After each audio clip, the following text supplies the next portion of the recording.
whipping that crack hard. Look at LeBron James. The black card, got big lips and black bars. As soon as I leave Earth, it's back to the stars. Find a job, lives with jewelers and girls. It's acts not to buy the world. Yo, I'm into vision, setting up intuition. And you really don't have nothing if you intuition. I work with light just to give birth to life. I was born in all forms in the perfect night. The black card, got big lips and black bars. As soon as I leave Earth, it's back to the stars. I am the ruler, just like the line of Judah. My third eye was built like an iron computer. That's dark matter and deep thought making your heart shatter. I sleepwalk, talking with smart chatter, so I don't need you to ride or die with me. I got ancestors that vibe from the other side with me, and they beam up life after death. We got noses on our eyes, cause the light's the breath. My priceless flesh, the final copy.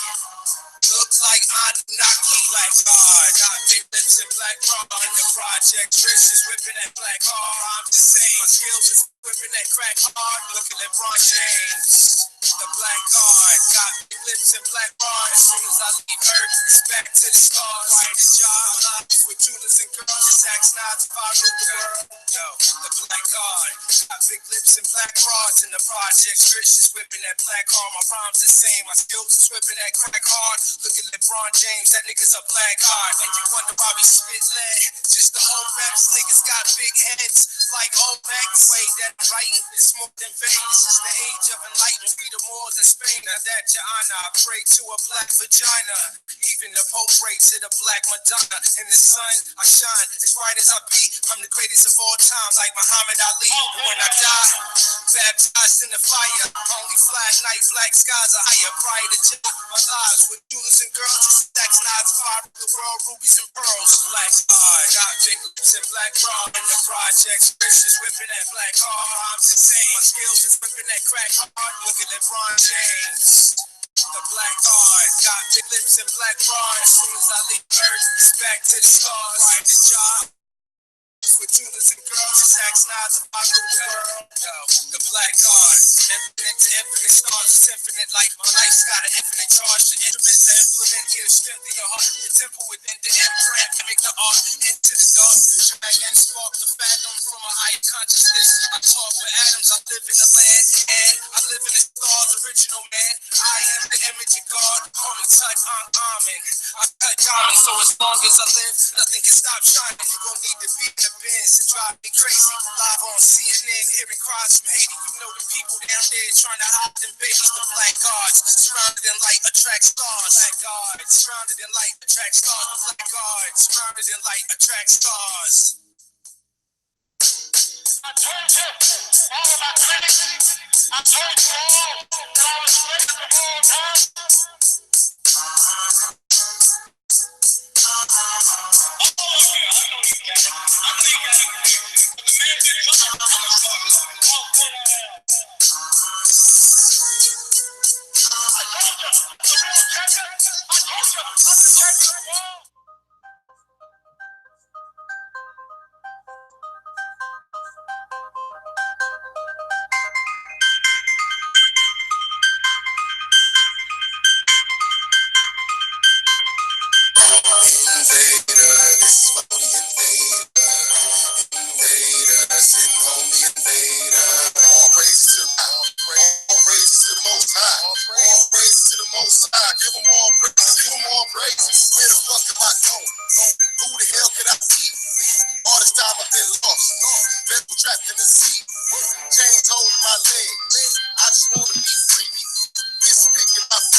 All praises to the Most High. All praises to the Most High. Give them all praises. Give them all praises.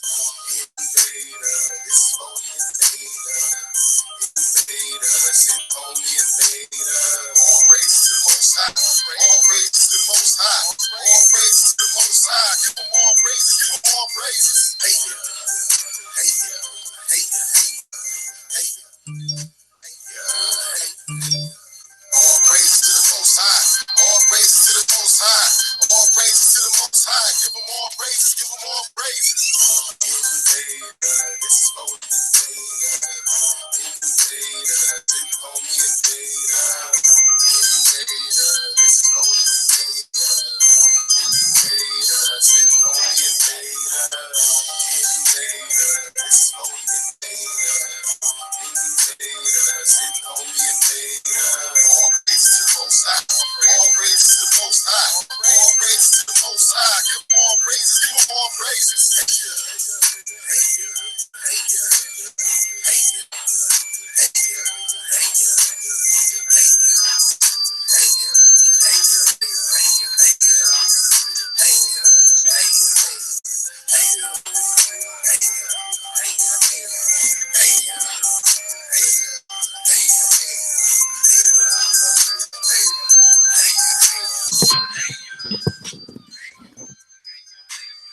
Peace, peace, peace. All praise to the Most High. And this is always for the invaders. Every video I have that's pertaining to the Aborigines and that's trying to give back any bit of culture or understanding who we were prior to this assimilation into this inorganic society that we are now part of, and we are on the lowest part of the totem pole, and we are the real Indians, and which help them with everything, and we are always on the lowest end of the totem pole.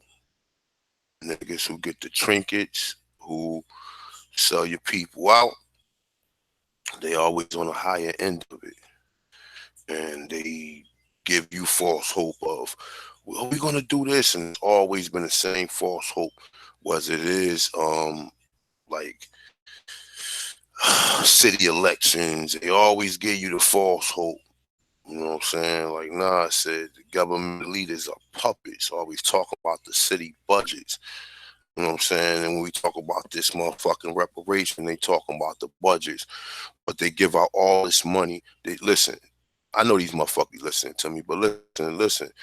You niggas done got all these inventions, all this culture that you was able to go around the world and make money for millions of years.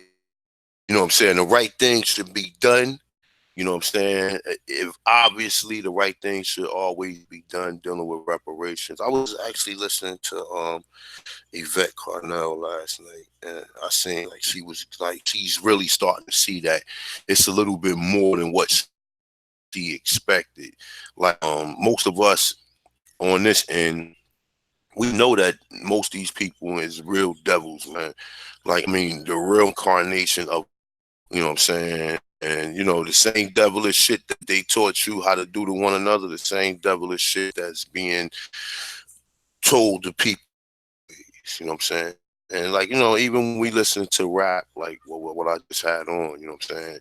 You know, the brother ain't got no flashy car, nigga ain't riding, ain't got no bunch of chains, ain't got a bunch of women, but the song is very dope, and it's definitely something that we can relate to as Aboriginal people.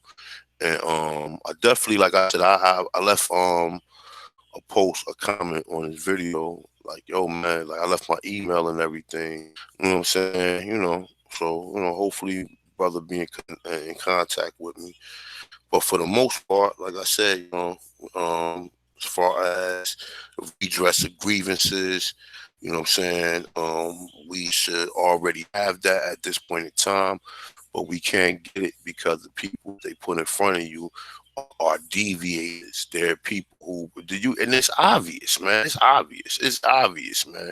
It shouldn't be no black man opposed of any reparation. I don't care what you got for the people knowing you should, and then I'll understand this. The people that's in politics, Look at your understanding and look at their understanding. If you got any so-called political aborigine leaders or people that's put in there that we vote in there, right? And they don't know about some of the shit that we know about, then how the fuck could they lead you? How can somebody lead you if they don't understand none of this shit that we already know? We're ahead of the game at this point in time. Because if you know you're Indian, you're ahead of the game. And I don't care what nobody tell you. You can walk around with your fucking chest out every fucking day. No one can tell you nothing at this point in time, nigga. You are the motherfucking American Indian. You are what make this country thrive. You are what make this fucking world. Well, I ain't gonna say what make the world thrive, because outside of the world, there's other cultures of people who don't know about us. Obviously, but for the most of the mainstream and most of the culture, we have the most affluent, influential culture in the world. No other culture been influenced more than so-called Black American culture throughout the world. You can't go out through the world and see people um doing African culture or doing Chinese culture or doing, like, you can go certain places where people might every now and then might, you know what I'm saying, indulge into that. But the culture is the things that we created, the things that we embrace. We had white people wearing afros in the 60s, my dude. You understand what I'm saying? Look what we got. We had white people wearing afros in the 60s, putting perms in their head, trying to get afros. Now we got motherfucking white boys and Chinese boys walking around with trying to get flat tops. They got to put moose in their head, though. Trying to get flat tops and put the little Rakim part down the side of their head. So we are very influential here in this country, and if people don't recognize us, man, after all the influential, it obviously it's because the system is everything that we think it already is.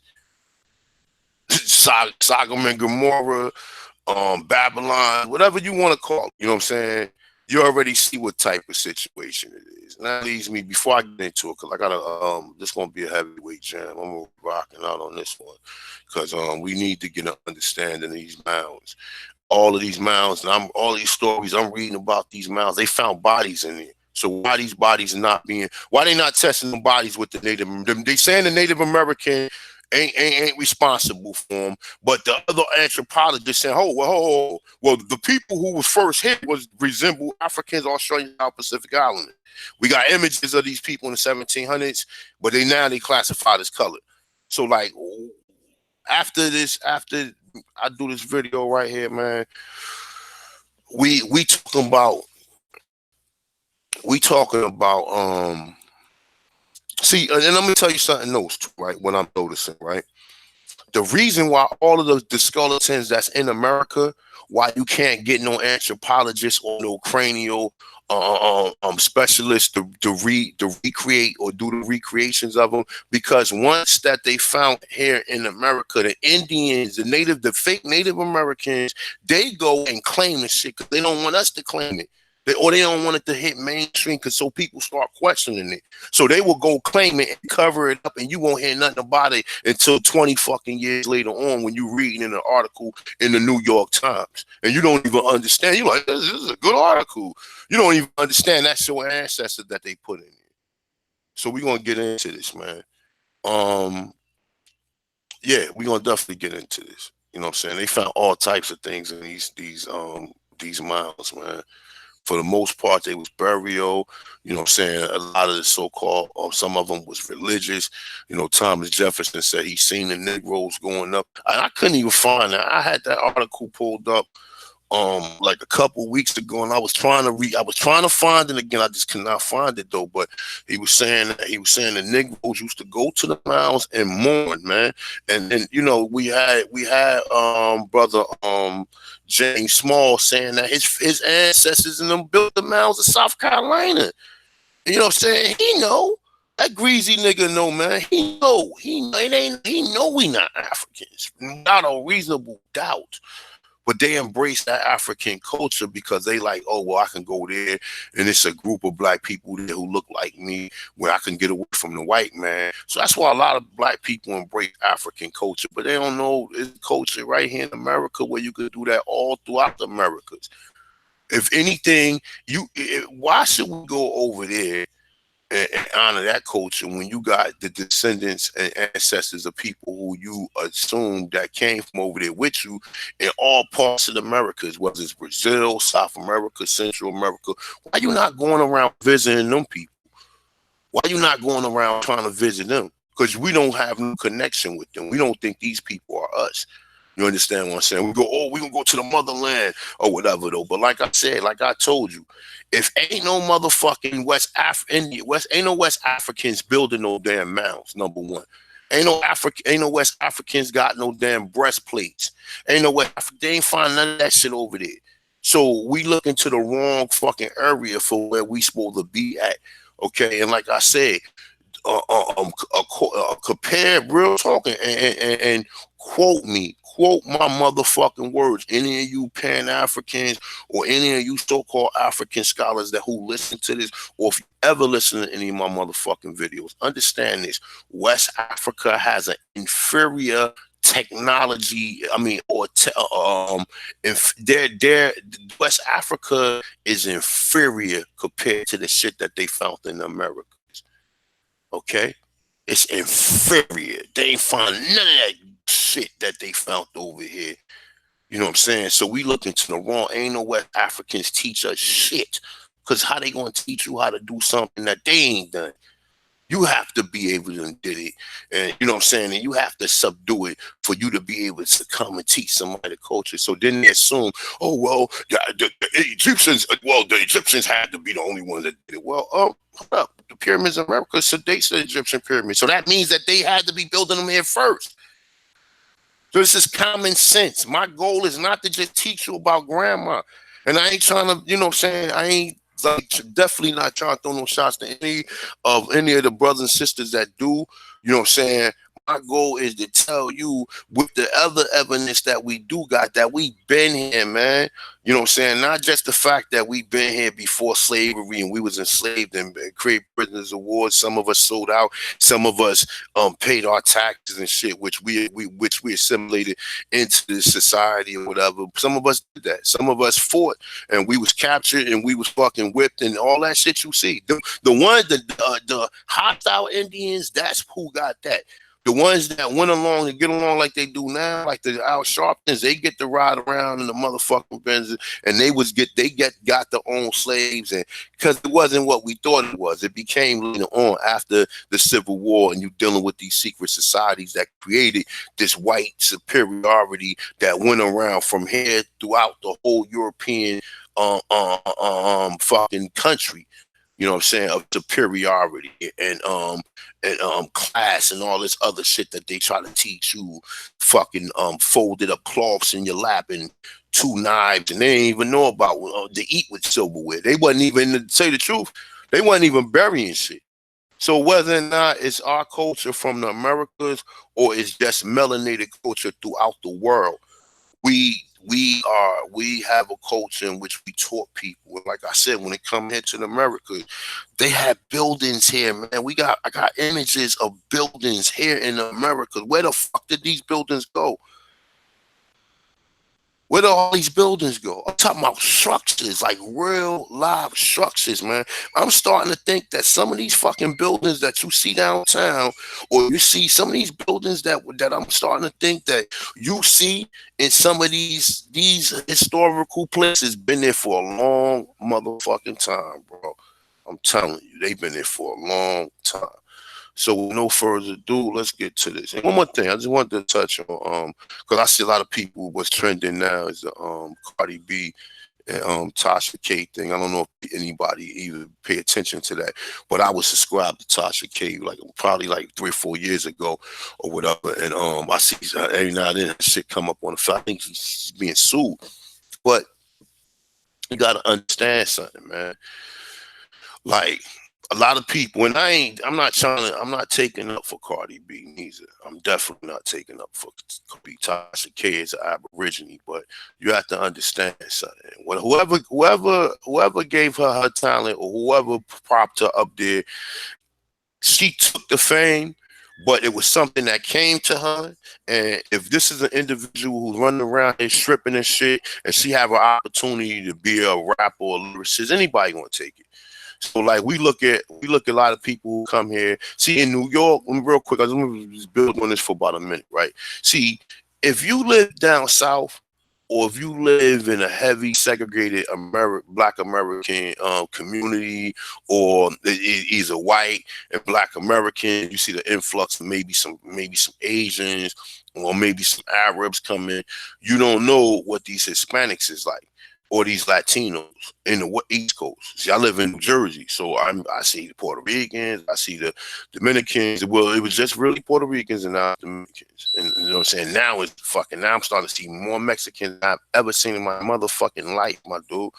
And I'm not frustrated that they here. I'm just frustrated that we left our areas and allowed them to move in our areas. See, it's not their fault they coming in here fixing up these areas. It's our fault for leaving them. You want to live, you want to drive your little Benz and shit, and you want to pay your $22,000 for your fucking apartment when you could have kept your fucking land, or you could have fixed it, or whatever. Now that the white man then handed you some shit like a job and everything. We left all that shit, and we allow these people coming. But what I'm saying is, you just don't know how these people are, and what they do is they come culture vote. Really, I'm gonna tell you, and it's not that their culture vote is like that, because anybody who embraces Black culture is because they're artists. They're the same as us, okay? And you don't know, like these people, these motherfuckers, like in the hood. Like in the hood, you see them motherfuckers more down than you see. They treat them worse than they treat Africans. And I ain't gonna front to you. I ain't even gonna front. I ain't gonna front. They treat the Caribbeans, like the Latinos and them, they treat them worse than they treat Africans that come here. So, when I heard Cardi B's story about she came up, Sherpa, normal shit that everybody went through, she probably landing on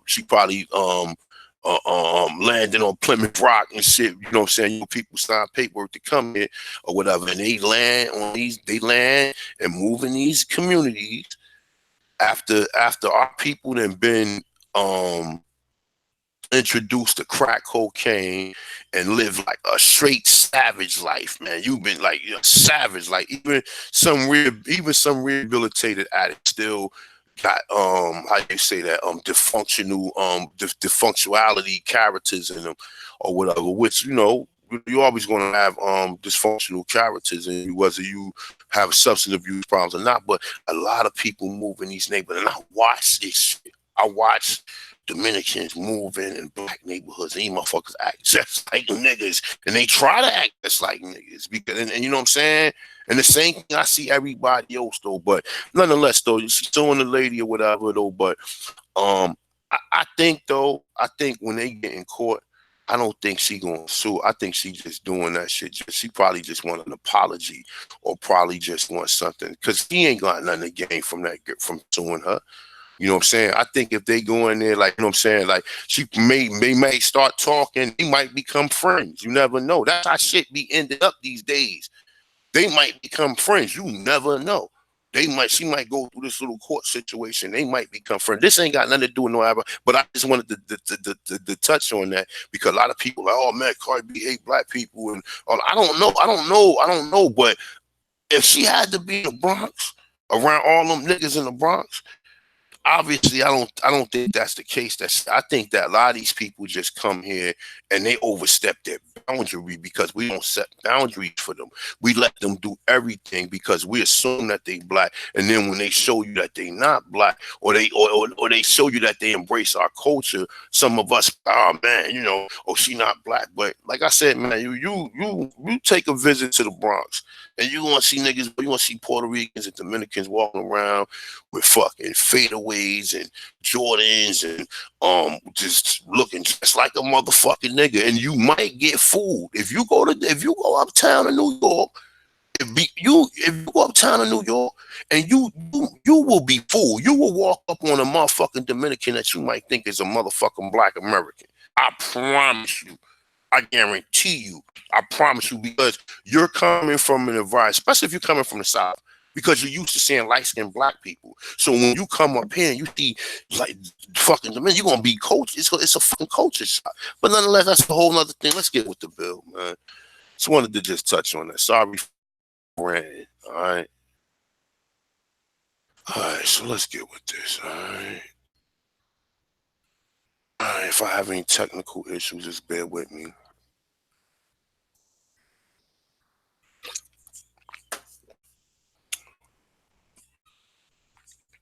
And the funny thing is, they found these mounds everywhere.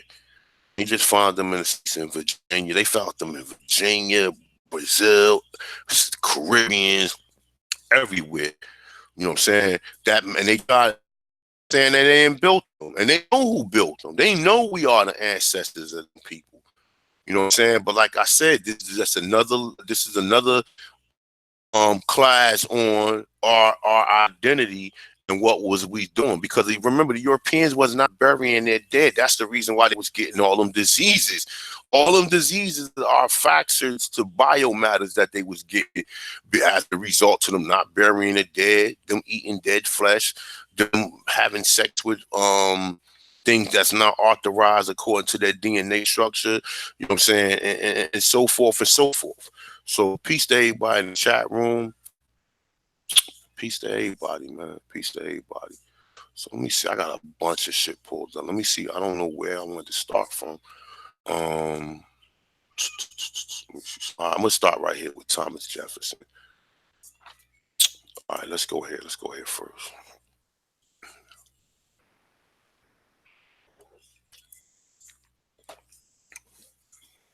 And anybody in the South that's seen these mounds before, you know what I'm saying? And we already know about them, you know what I'm saying? But we just didn't understand pretty much what they was for, you know what I'm saying? And for the most part, a lot of us don't understand what they was for. All right. So, let me wait till it fully loads up. Let me see if it'll move. All right, don't let me move. All right, I'm looking for particular parts of it. I don't want to jump around today. All right, let me see.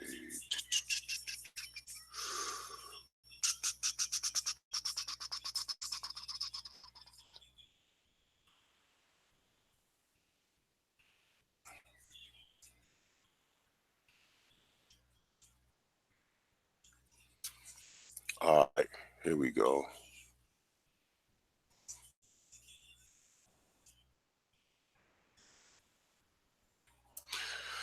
All right, boom. This is just a little touch on what this is. 1780, the Secretary of the French Legislation of Pennsylvania, Philadelphia, Francis Marbeau-Bois, submitted to various members of the Continental Congress a list of questions concerning the 13 American states. Now, 13 American states is where we was at. Remember, Joseph Jones, a member of the Virginia delegation, believed that Thomas Jefferson, the most capable person to answer these queries for the state of Virginia, and put Marbury's questionnaires in hand.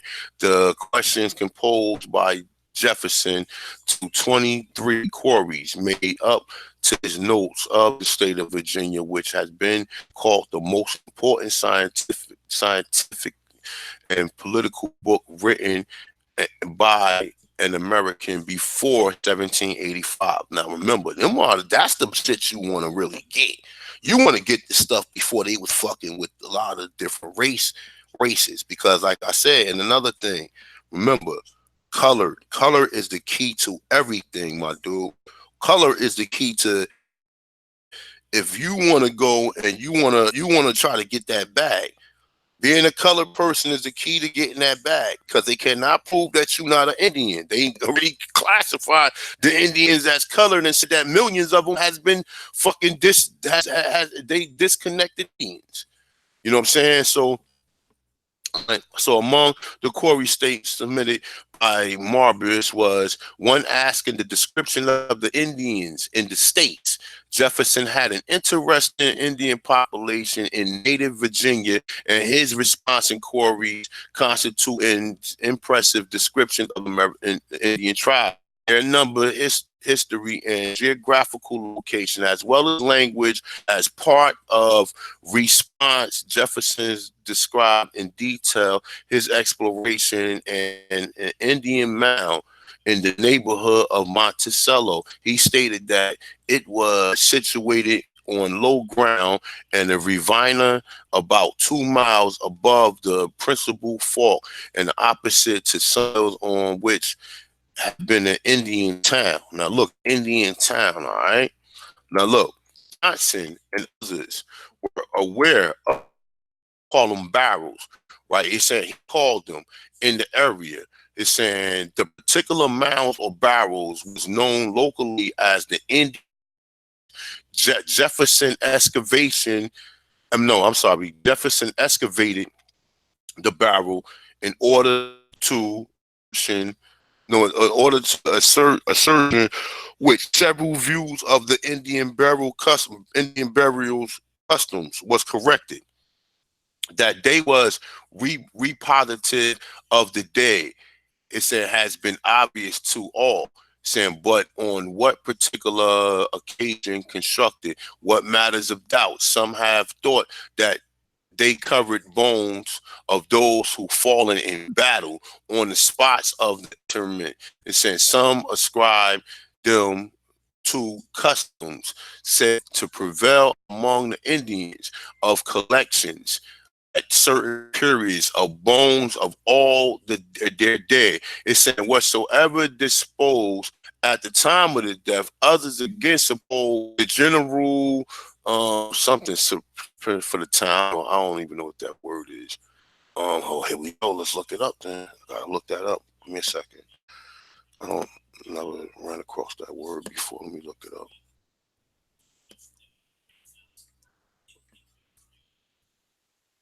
I pronounce it Sir Perch. Sir Purchase. Sir Purchase. I guess that's how it's pronounced. See. Okay. All right, so it's spelled supply something to that effect. It's saying tombs, burial places, especially the cave where Jesus was buried. All right, so let's moving. So it's saying for the towns, it's saying conjectures to have been on the near of the grounds. It's saying, and this opinion was supported by the quality of the land in which they found those constructed of earth being those constructed of earth. Remember, though he's saying that those is constructed of earth, they got other shit that's not constructed of the earth, that's constructed of materials that's forged from the earth, like pyramids and like other structures. All right, so being generally in the softest and most fertile metal ground. Now he's saying this shit right here has all the minerals in it. You understand? Salt, I mean, anything you say metal ground, that means it has all the minerals in it. That means that right there, shit is growing, is growing nice plump tomatoes, nice plump peppers, like all of that shit. Because of the macronutrients, micronutrients that's in that soil. And like you said, it probably came from the dead. Now listen to what he referenced. And by the traditional said to be handed down from the Aboriginal Indians. That they say it right there, saying when they settled in the town, the first person who died was placed erect and the earth put around him so as to support him, that when another dies, a narrow passage was dug to the first and second recline against him and covered the earth, replaced, and so on. All right.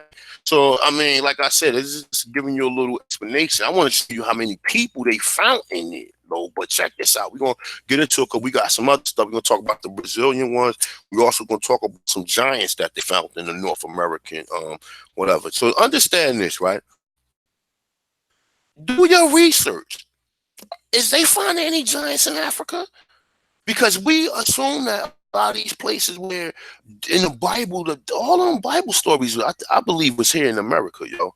Either it was here in America or it was before the Great Atlantic Ocean transpired. Because when we get into the other book, it's going to tell you about mastodons. Now, we read yesterday, well, not yesterday, the video I went over, I believe 2 days ago, that showed you the young lady, Yasha Israel Redemption. That's the name of the video. It's spelled with a Yah Israel Redemption. And we seen that she has the book The Conquest of the Mongols in the 1300s. All right, now that's interesting. We've been trying to find out where the fuck did these Mongols come from. You understand? So now overstand that, right? But it tells you when we read into the print of it, it talks about mastodons. Now they found mastodons in, like I said, in California. They found bones for mastodons in California. Mastodons are giant elephants, but with the heads and shit, like woolly mammoths. All right, so let's continue. All right, so Jefferson wrote that the mound was spheroidal form, about 40 dim, meter. I mean, how we say this word at the base, whatever. It said it had been about 12 altitude. It said I first dug a superficial in several parts of it. It said and came to the collection of human bones at the depth from 6 inches to 3 feet below the surface. There was lying utmost confusion. He's saying that the bodies was lying utmost confusion. They was lying vertical, oblique, and horizontal. It's saying in a direction, every point of a compass angles. It's saying and held together in the cluster by the earth. So he's saying we put these shits like a fucking like pointing in directions. They saying that how they was burying them. And when we get to the other part, it's going to show you that how when they came across, he telling you that these motherfucking bones, he said these bodies, because he said some of the bodies wasn't what's the name, wasn't what they call that shit, they didn't totally decay or decompose. All right, they didn't decompose. All right, so what he's saying when they pulled them out, these people was brown. He said in the other book what the Tennessee is going to tell you. But let's continue. All right, so listen to this is his observation, what he thinks. He's saying, and directed to every point of a compass entangles. Y'all know, like, so when you point something up, you point across like an X pattern or across the X pattern, and then you go down the X pattern or whatever. That's what he's saying, like a fucking star shape. Like that's what a compass look like, a star shape, a fucking star, right? So look, hold up. Yeah, by the way, people be like, man, he's smoking. I started smoking again. I'm about to stop though next week because I got to do a detox. So I'm going on a 40-day detox. I gotta lose like around like 60 pounds, man. So I get into these motherfucking speedos in the beach, man. Nah, I'm fucking with you. I ain't with no damn speedos, y'all. All right, so it's saying, all right, so it's saying entangled and held together and clustered by the earth to give the ideal of the bones empty and promiscuously from a bag or basket and covered over with earth without the attention to the order. All right. Now, like I said, this is what we was doing prior to assimilation, because the Europeans eventually started to bury and make these burial grounds like in the ground.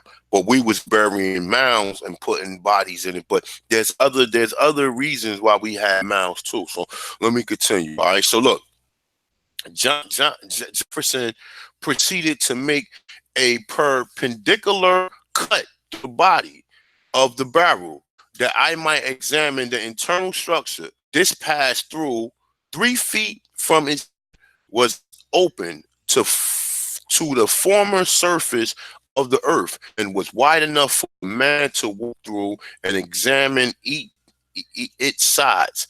He observed several stratas of bones, with those nearest the surface and least and least decay, and conjectured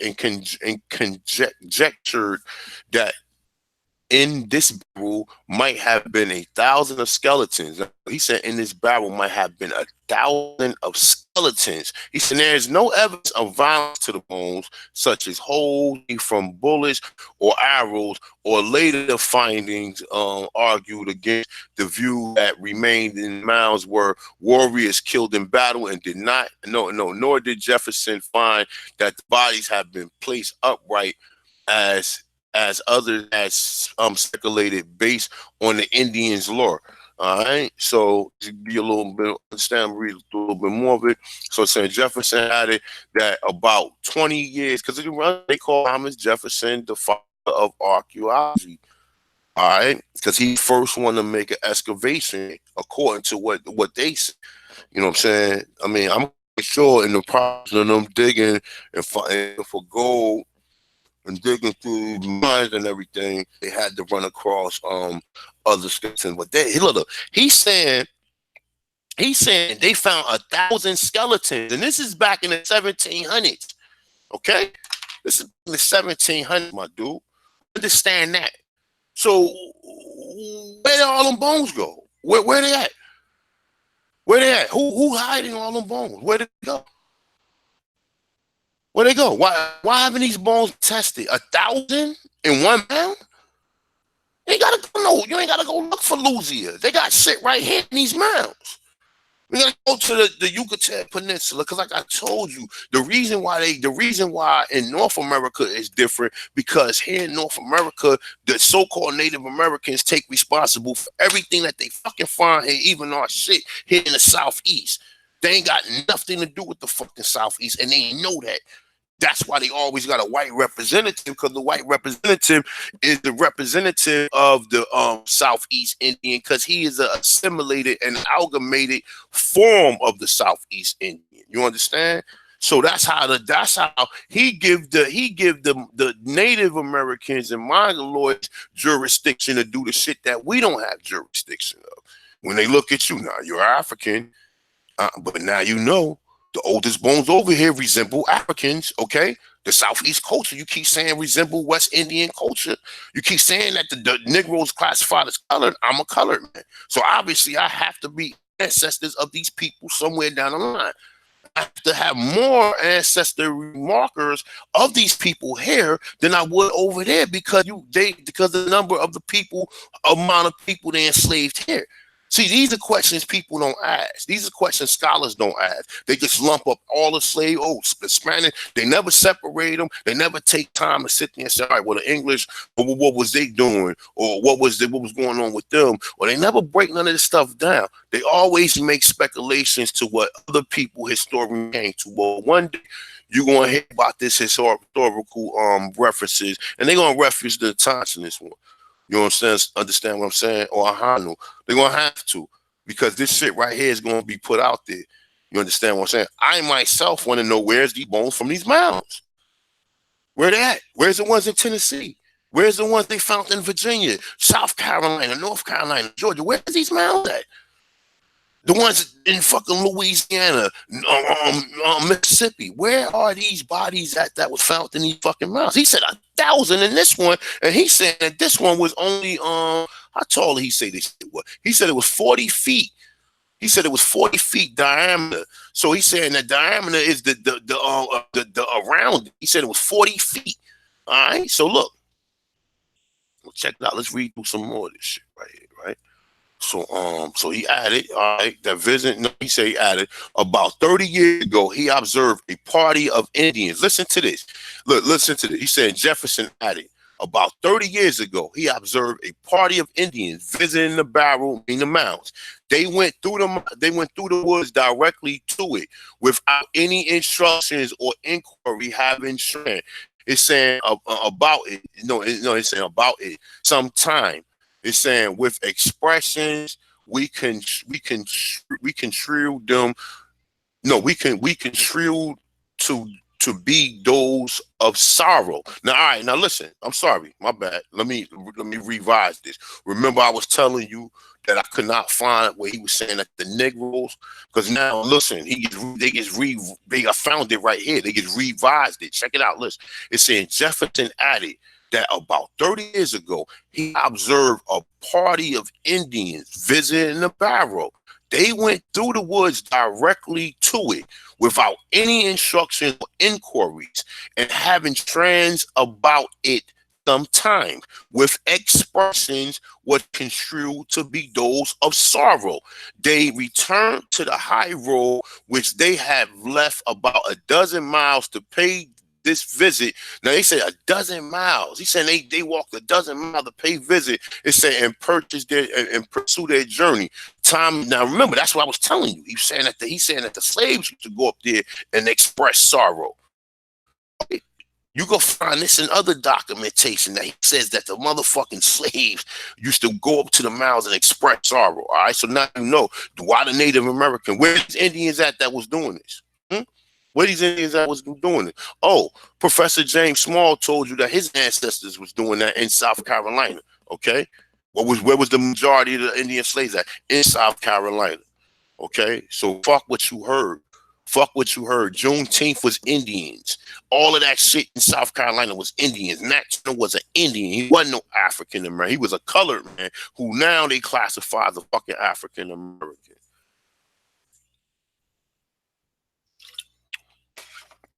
Let's continue. Jefferson submitted a draft to note of Mbarros since 1781. And it has been suggested that Jefferson's site of the Indians at the barrow about 30 years ago would have been, therefore, he was about 8 years old. However, this estimate given by Jefferson was born in 1743 is valid only if the passage was included in the Marvel's draft and was and not added to a later copy. Now listen, saying not added to a later copy. Why is not added to a later? Because they changed it. You see what I'm saying? They added. Why would they add that to it? Why would you lie? Because they changed it. He was talking about the Indian slave. See what they. Oh my God, yo! You just don't know the information that I seen regarding these topics. You know what I'm saying? Definitely thanks to the Most High for giving me the energy, the time to sleep through a lot of these articles and be able to summarize them and give them to you in my way that I perceive it according to how we know history. It's many different stories about this history we get in, where we keep finding that this shit is a lie, that everything they telling you is a fucking lie. They lying to us about everything, okay? You say found some bodies in one of these mounds in Virginia. Where's them bodies at now? Where they at? Where they at? And what's in the rest of these fucking mounds that they're not letting nobody fuck with? That they creating these fucking because what they do is they just cut them off and create parks around them, so you'll never be able to even get into them. All right, so let me conclude this because I got a few other things I got to touch on. All right. So you're saying it was born 43, boom, boom, boom. Saying have never been found or whatever. We know why they haven't been found. We know why they haven't been found. Jefferson did not record exact when he made his excavation of the Indian mound, and numerous dates has been suggested that C.G. Holland said about 1780. Salvio Benini suggests it was around 1782, but may have been undertaken by 1770. All right, so we don't need to keep on making speculations. All right, so the observation were in all probability made before 1773. All right, it's saying because Jefferson began to become so involved with revolutionary movement that he had little time for anything else. Marcello and Jamestown archaeologist William Clesso write, it is certain that Jefferson at some time in his 20s organized an archaeological expedition to the mount, to that mound. Said directed archaeology field work, analyzed what he found and publicized his conclusions. All right, so say Thomas Klesso believed that the excavation likely had been taking place before 1773. All right, so look, let me go down. All right, so it said, look, archaeology. So Thomas Jefferson, the father of archaeology, right?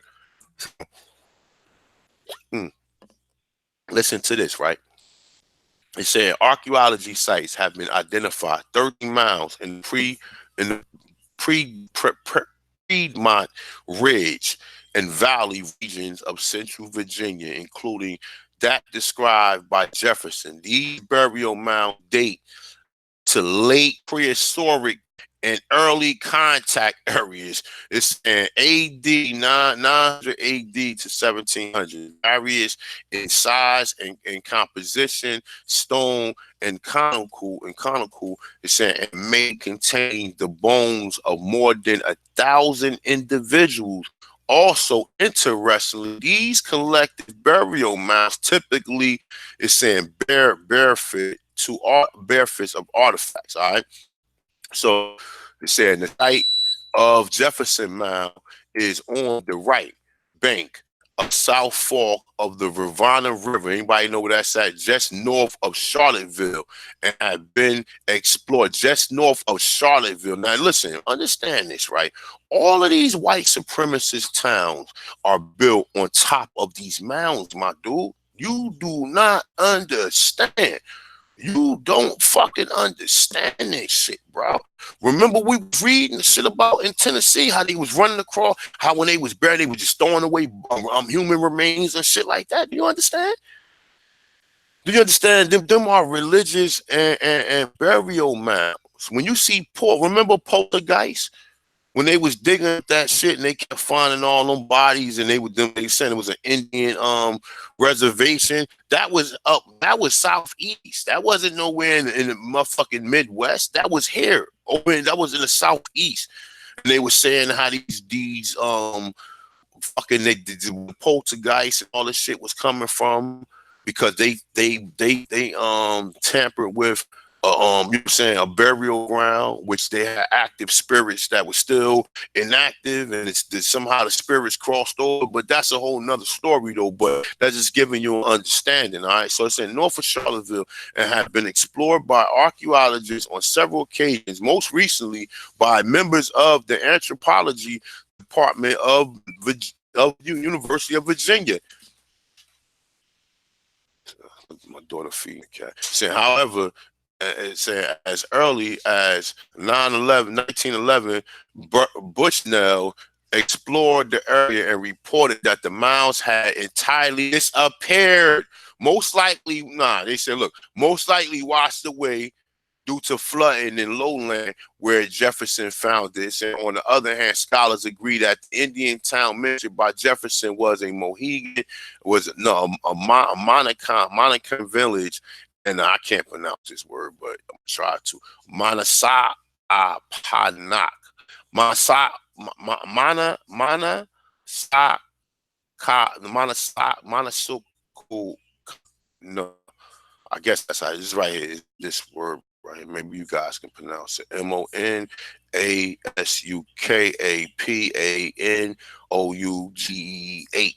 All right.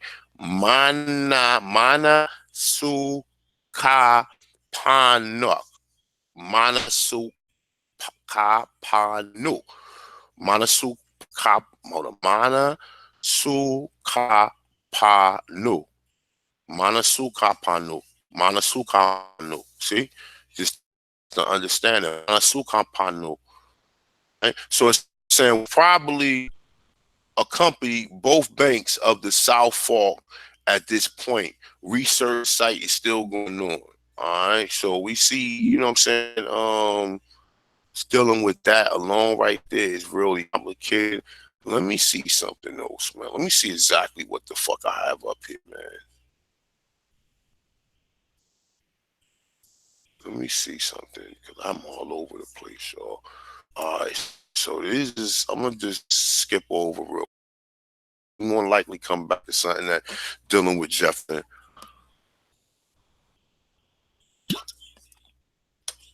Just give me a second. Wait, this load up.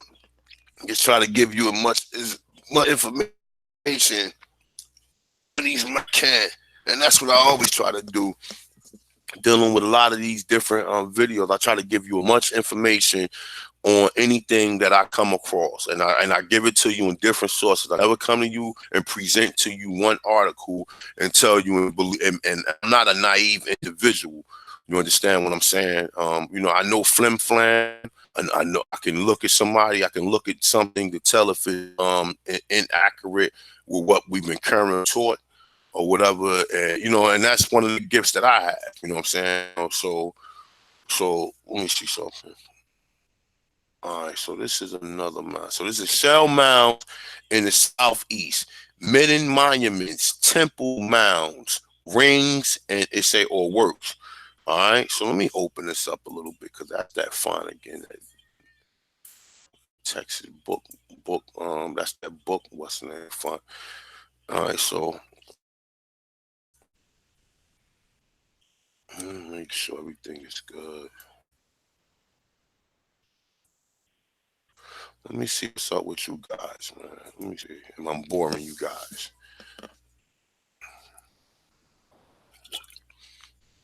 Because I know on certain subjects, people check in.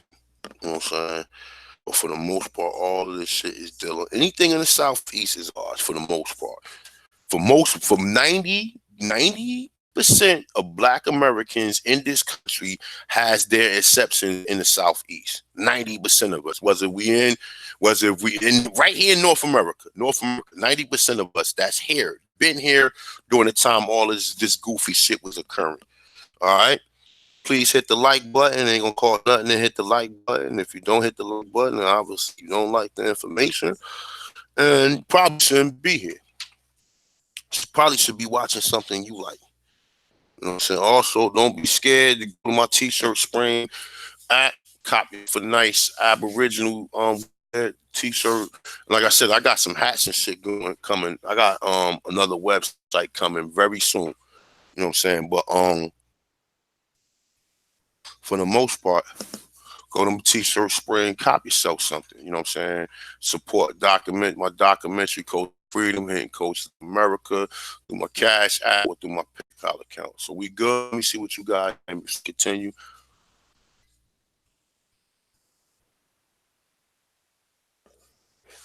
Yeah, we gonna see that. Let me see something. Shit's moving very fast.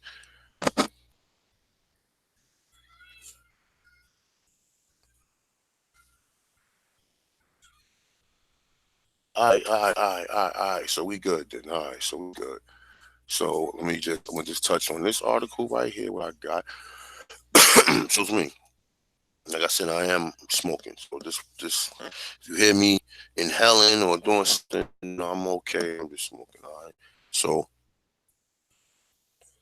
a shell mound is a sentiment that's attributable at least in part of the actions of human, and that contains at some molluscan shells. Mollusk shells. It say, I mean, in terms as it's used by geographic geologists and geoarchaeologists that is particularly in this particular matter that has been transported by some process from one location to another to characterize a sentiment. One needs to know the origins of the continent, the agent of transport, and the environment of disposition, and its post dispositional altercations among the shell mounds of Kentucky, Tennessee, Alabama, Mississippi, South Carolina, Georgia, Florida, variously called shell mounds. shell mounds, shell heaps, shell rings, shell works. There is great diversity. This is equally true of the shell mounds in other parts of the world, where archaeologists are applying innovative techniques and approaching their sites from many different scales of the research design. Recently, in part because of its increased interest in the emergence of complexity among fisher gather societies, and in part because of the realization that certain shells and earthen mounds in the southeastern United States are considerably older than previously thought. Archaeologists has proposed functional interpretations for mounds, such as feasting, monumental burial, ceremonialism, and identity signaling, and some have argued of the psycho. Fuck is this, man?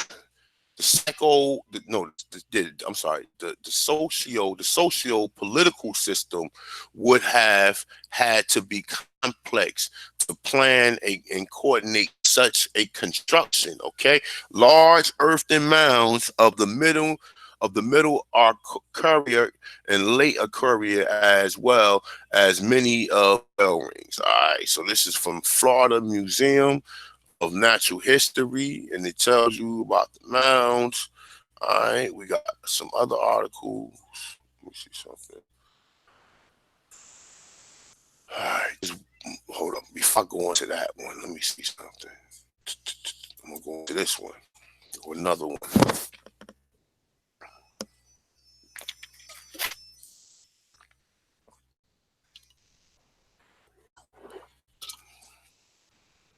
I think it's this one. Let me see. That's another one. Another one.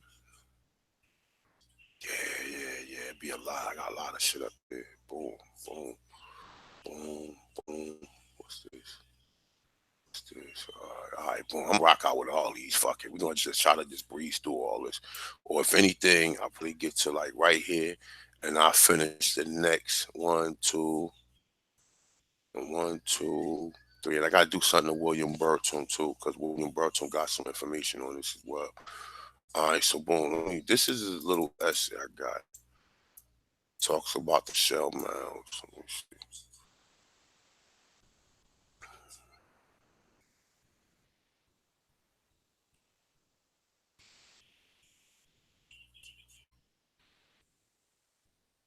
All right, hold up. Let me see something. Now these right here, they say they found different things like fish bones and stuff. Let me get see something. Is this exactly the one I was looking for?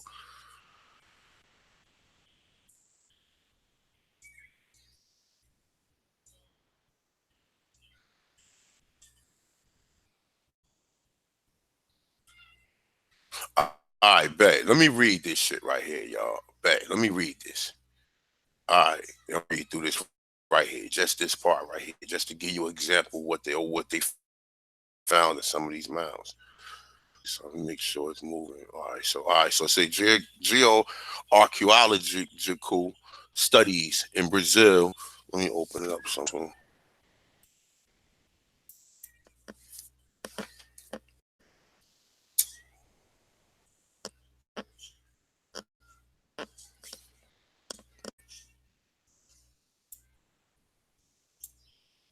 Just hold up. I want to take a minute to react.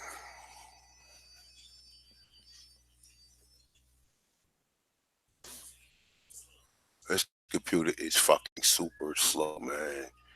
I always keep saying I'm gonna go to my laptop, but most of the time I'll be sitting here and I do all my research from here, and I'll be having the articles already pulled up and bookmarked from here. So, all right, so let me continue to move it. All right, so we right here. So shell mound. So geoarchaeology study in Brazil started at the beginning of 1980, carried out by archaeologists with an academic training in geologic and geographic, although before this decade, sorry, someone in the hallway making a lot of noise. Before this decade, there was researchers in Brazil that can consider that geoarchaeological. Some of these works were about shell mounds.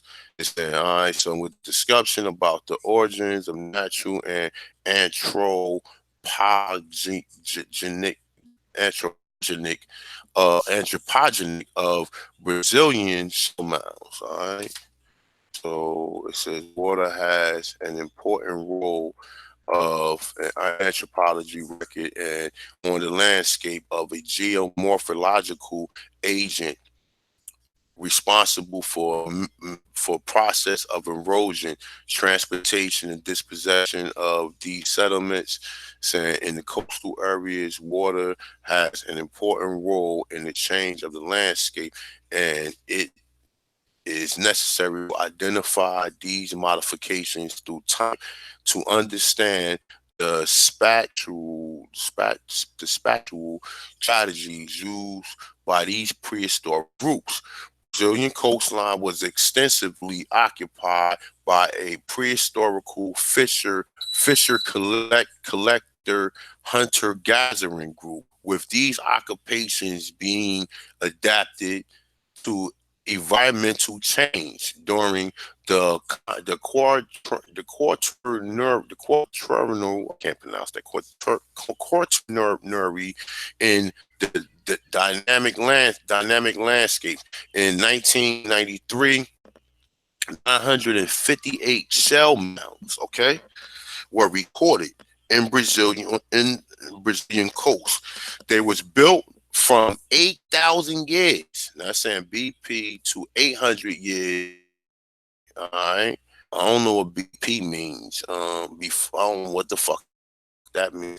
It's saying, and when the first Europeans arrived, there was no more. No, there was no more mounders. Is the local name for the shell mounds. All right, so I don't know. I guess that's Sabaqua. That's what they pronouncing is the local name. The Samba Sambaquo is the name of the shell mound builders. So the shell mounds are located normally in the intersection area of different environments and contain moloch and fish found in rocky areas. It's saying channels, mangrove, and lagoons. Saying rodents and birds were consumed too, as well as crabs from the mangrove. It's saying animals like monkeys. It's in America, yo. I mean, I have never seen a monkey in America. Have anybody? I don't know. I've never really went to the Caribbean like that with South America. Maybe I would assume that there would be some type of monkey species in South America. And anybody, I mean, without me have to Googling this shit, you know what I'm saying? But armadillos and jaguars was hunted in the forest area. It's saying locations of the site and associated material indicate that preferable is saying settlements, places were areas characterized by concentration of many ecosystems. These traces strongly support the inference of sedentarian representing an intention opposed to the cycle movement of high mobility across the landscape. All right, so let's get into something else. But I just wanted to just point out there that they found some of these mounds. It's not really giving a good understanding. Like in most people saying these mounds are built by people. You understand what I'm saying? And these are the areas where they saying these mounds is found in Brazil. But there's also a pyramid in Brazil that's made out of mounds too. So I don't know. I get kind of with some of this shit. But it gave you a number how old these so-called um mounds are or whatever. They didn't sign in these particular ones. They didn't find no human remains, because they showing you like what they were saying they was built out of. Let's see. That's for anybody who just want to know just the intangible, the little extra stuff that go along with it.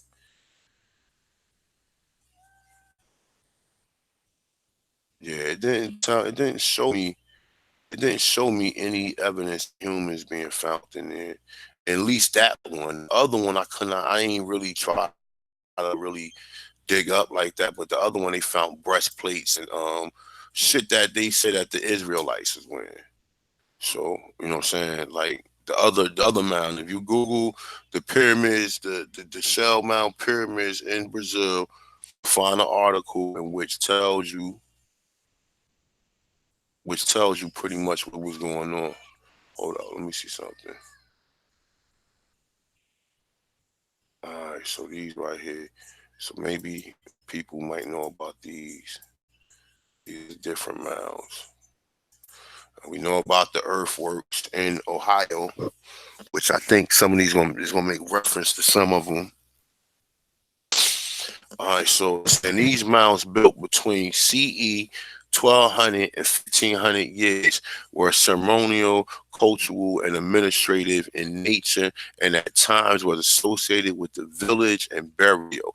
Dot South Carolina stream and river are vestige of her prehistoric past. These mounds and other fragmentary evidence of the culture that thrived before Europeans arrived. Five of the South Carolina Indian mounds are listed in the National Registry Historical Places. Adamson Mounds, Kershaw County, Blair Mounds in Fairfield County, the Latan Mounds in Allendale County, the McCollin Mounds in Chester County, and the Santee Mounds in Clarendon County. All right. I'm gonna tell you something too. A lot of these witch stories is about Indians too, y'all. I don't know if people know that shit. Like I was looking at something about the Blair Witch, and they were saying that bitch was an Indian. And, real talk. I mean, look it up. You look it up yourself. You know what I'm saying? It's in Virginia. You know what I'm saying? You look it up yourself. Like I said, a lot of them shits that they tell you about the witches because there was cultures that we was practicing that they was thinking that was against Christianity. The same thing we see with Tatubia in so-called Massachusetts or whatever. It was anybody who was practicing that unknown culture that they didn't know nothing about. All right. So, all right. So look, at least 16 woodland mounds and 19 Mississippi mounds have been identified in South Carolina that are at least 50% intact. Another 11 known sites have been destroyed or are underwater. Look, or underwater. Woodland period mounds are located primarily along the coastal rivers, while the Mississippian mounds are found along the inland rivers near the fault lands. The Beaufort County has the largest concentration of mounds found by cities located in Midland. Similar mounds are found in Georgia and North Carolina. That's our shit, people, y'all. Our shit, y'all. This is our motherfucking shit, y'all. And this is where the excavations need to go. Anybody who want to start learning how to do some excavations or whatever, this is where you want to start at. Anybody who want to try to prove this on a grand, larger scale need to start trying to do some time and start doing excavations on these mounds. We get mad. We see these Europeans did. We need to find out what type of permits we need to find. We need to go there and see if we can go there and find some fucking bones and put them shits in the North Face book bag and drop them off to a scientist and get some DNA markers from that motherfucker, yo. That's what we need to fucking do. You understand? And I don't know, like I said, people, how far is this is entertainment? This is history.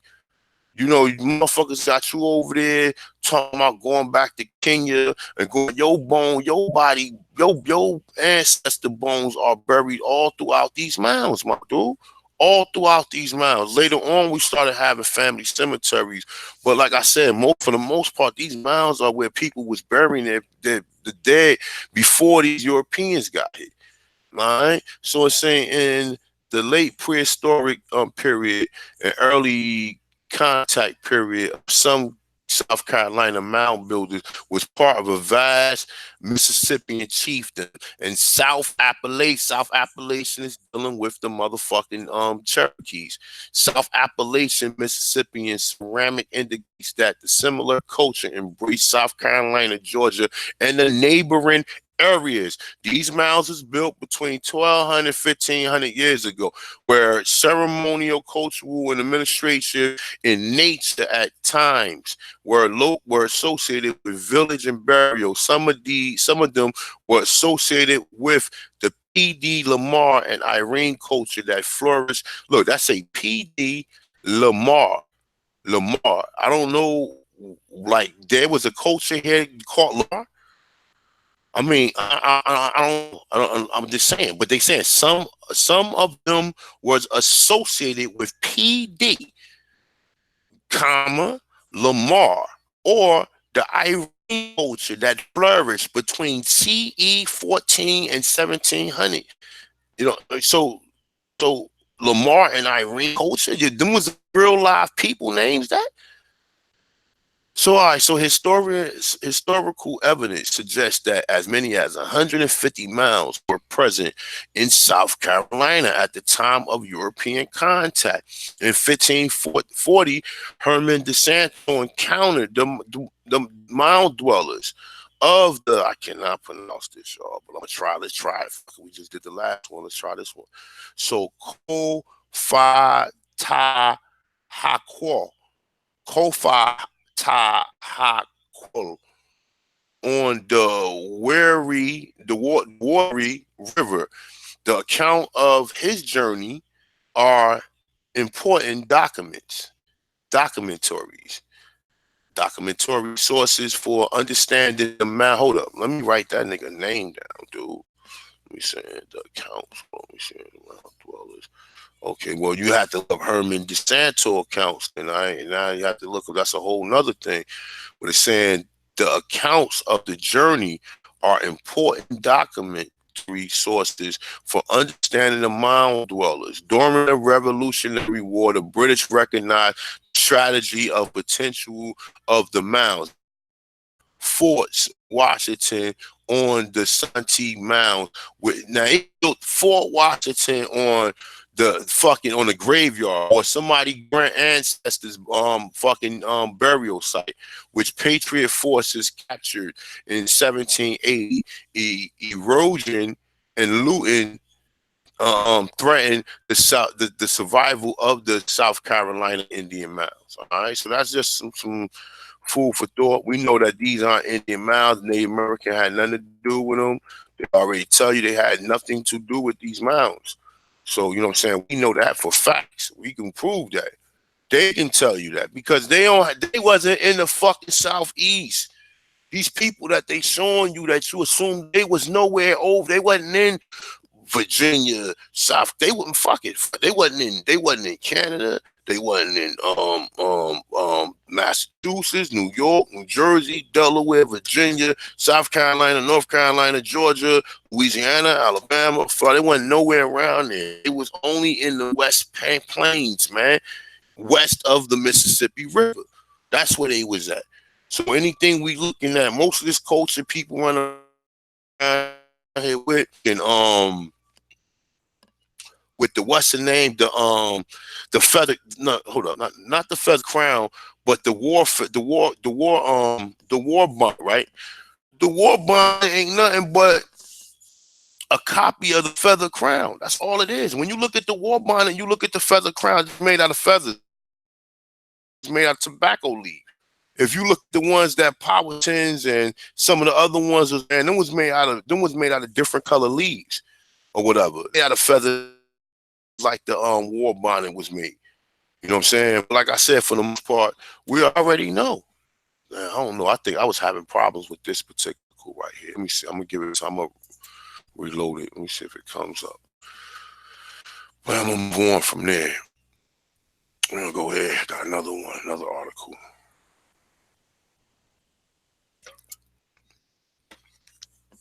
try to build much perspective, try to gather enough information. So if you go to a video, you want to know about the mound builders, I'm bringing information in your face. You understand? I'm presenting the information to you. This ain't just no conjecture or no fucking summarizing enough. I'm showing you. We going to the different sites, reading the different articles or whatever. Sometimes I don't have time to put all the articles in the description. That's why you can always go back to the video and just look up the articles yourself. Now we're gonna get with this. Now check this out. Somebody said Phoenician, right, in the comments. I seen that in the chat, right? Listen to this. Somebody mentioned the Phoenicians in the chat, right? I just seen it, right? Now watch this. Watch when we read this shit. Check this out. At the first begin, no, first Europeans began to move into the Ohio River Valley. They found numerous ancient earthen mounds. Many refused to believe that these had been built by Indians or ancestors of Indians. As a consequence, many stories was crediting the construction of these mounds to Aztecs, Egyptians. Now, what? Now, understand this, right? What is Egyptians doing in America? Now, we already know the pyramids here are older than the pyramids in America. All right? We already know what no pharaohs in Egypt. Well, no pharaohs. The pharaohs was in Montauk pharaohs. So we already know that when they say Egyptian, it's just another word of them hiding, saying that these are the indigenous people here. That's what I'm starting to think. And then when you got Lower Egypt and Upper Egypt and all this other goofy shit that going around here, though. But look, the Phoenicians, all of these people can be the same people, but through our ignorance, we don't understand that. We don't understand that. We don't understand it. All right. So it's saying, and even vanished races. All right. It ain't no other vanished races. What is the oldest skull that they found here? What is the people, like I said, the people on the outskirts telling you? Because apparently here in North America, all these skeletons and bones they find in here, they're not going to tell you that they're Negroid like they're going to tell us in Brazil. Because Brazil, that's why they burnt down that motherfucking what's the name? That's why they burned down that museum over there. Because understand this, and like I tell you, look, peep game out, right? In them other countries, they don't have the same um I think you gotta get certain like what the fuck they call them? Permits and shit to go do excavations here in North America. In some of them cities like in Mexico and Brazil and some of them places, they don't have the same restrictions like America had. So when you see they telling you that they found Negroes there is because they can tell the truth. Here this shit is being hidden. And it's obvious. Because you're saying that the Native Americans didn't build it. Wouldn't you, if as a person who did the excavation and went through all this shit, you found these and you found out that these people wasn't responsible for, wouldn't you want to reconstruct them and see what the fuck they look like? They don't want to because they already know what they look like. They already know. They do not want to say none of these motherfucking mouths got one Negro skull in it. They do not. They do not. They found thousands. How many of them did they test? How many? Oh, we can't tell because it's to carry the other lie with us not being already here. And most people already know. In the South, you hear other people talk about the mounds. This is not just some shit that a nigga telling you on YouTube. You hear people talk about this shit in the South. People in the South know. We just talked about all of the different states that they found these mounds in. All right, so I'm gonna knock it out with this, and then we're gonna finish it off with the Tennessee joint. Well, I'm gonna read one of the giant articles too. So let's continue, right? And then like I said, that go back into what children. Let me see what you guys are talking about, man, in the chat room real quick before we continue. Let me see if there's something that's interesting. All this shit is just it's dull.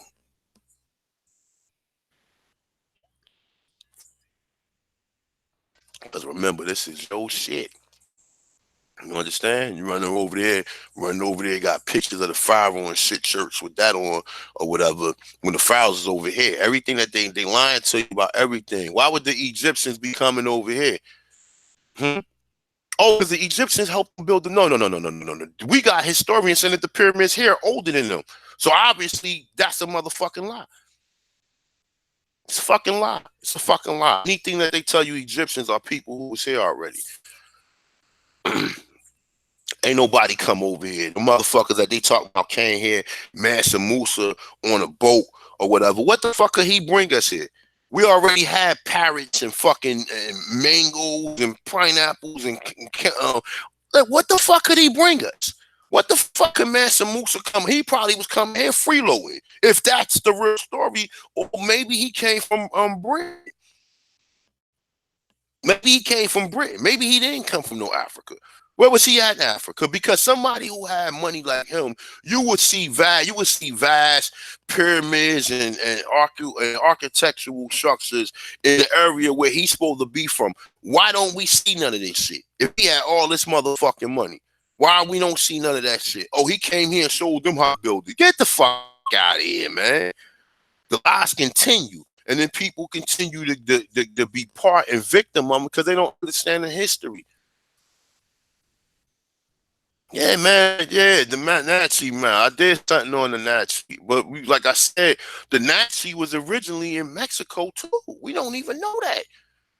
We don't even know that because that book about the Mongol invasion talks about the Nazi in Central America. My dude, and it tells you that even in that book that I'm about to read, it makes reference to the Nazi in Mexico. Watch. I'm gonna go back and just read a little. I read it before, but it's going to show you.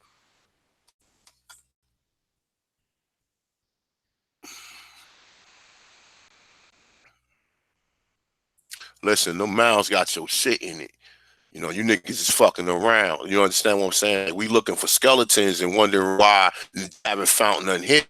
You know what I'm saying? We wondering why they haven't found none here. We know why they haven't found none here. They haven't found none here is because they are hiding it. You can see Thomas Jefferson said they found 1,000 back in the 1700s, and this is in one fucking mound, my dude. He said it was 900. Well, no, that was the one in Brazil. But here, they said they found thousands. So why no one excavating? Why they not? Because people gonna start asking questions. Like, nah, what's that you got it? That's the what? What's that? Like, nah. And that's the thing, man. You know what I'm saying? We need to ourselves start doing our own excavations, man. Fuck them. Get the bone. We'll see if it's real or not. We'll see if it's real. We'll see if it's real or not. What's best? What's the best way to test the shit? Then you field work yourself, and then you find a biologist, or you get in touch with someone who deal with cranial, and they can measure the size of the cranium. They can measure the size of the cranium, and they can reconstruct the motherfucking face. And they gonna do the same thing Richard Neves said. Oh, that right there is a Negro, but they don't want that to happen. They don't want that to happen. Why haven't they reconstruct? Why haven't we seen any reconstructions of any of these motherfucking skeletons and they fucking Native Americans? Why? Why? Because they already know the Southeast is ours. That's reservated for us. But like you said, the first Indians that they encountered west of the Mississippi are now classified as colored without your motherfucking knowledge. All right, so continue it, man. I think I was over here. This one. All right. So look. Now look. Jefferson again. Right. Look. In 1784, Thomas Jefferson dug a small 12-foot high mound. To say on his property. It's say near Rivanna River in Virginia. He uncovered several layers of burials and concluded that the mounds have been the works of the present Indians' ancestors. For many people, this excavation marks the beginning of scientific archaeology in America. In 1787, Thomas Jefferson published his notes on Site of Virginia, which examined the origins of the native people of the area. The book included the descriptions of the excavations of the mounds near his home. Jefferson felt that the American Indians had arrived in this continent from Asia. Now, look, we go with the little shit. Put your helmet on. It's saying that they arrived speaking only one language, and that no, and that one is no that no, I'm sorry, my bad.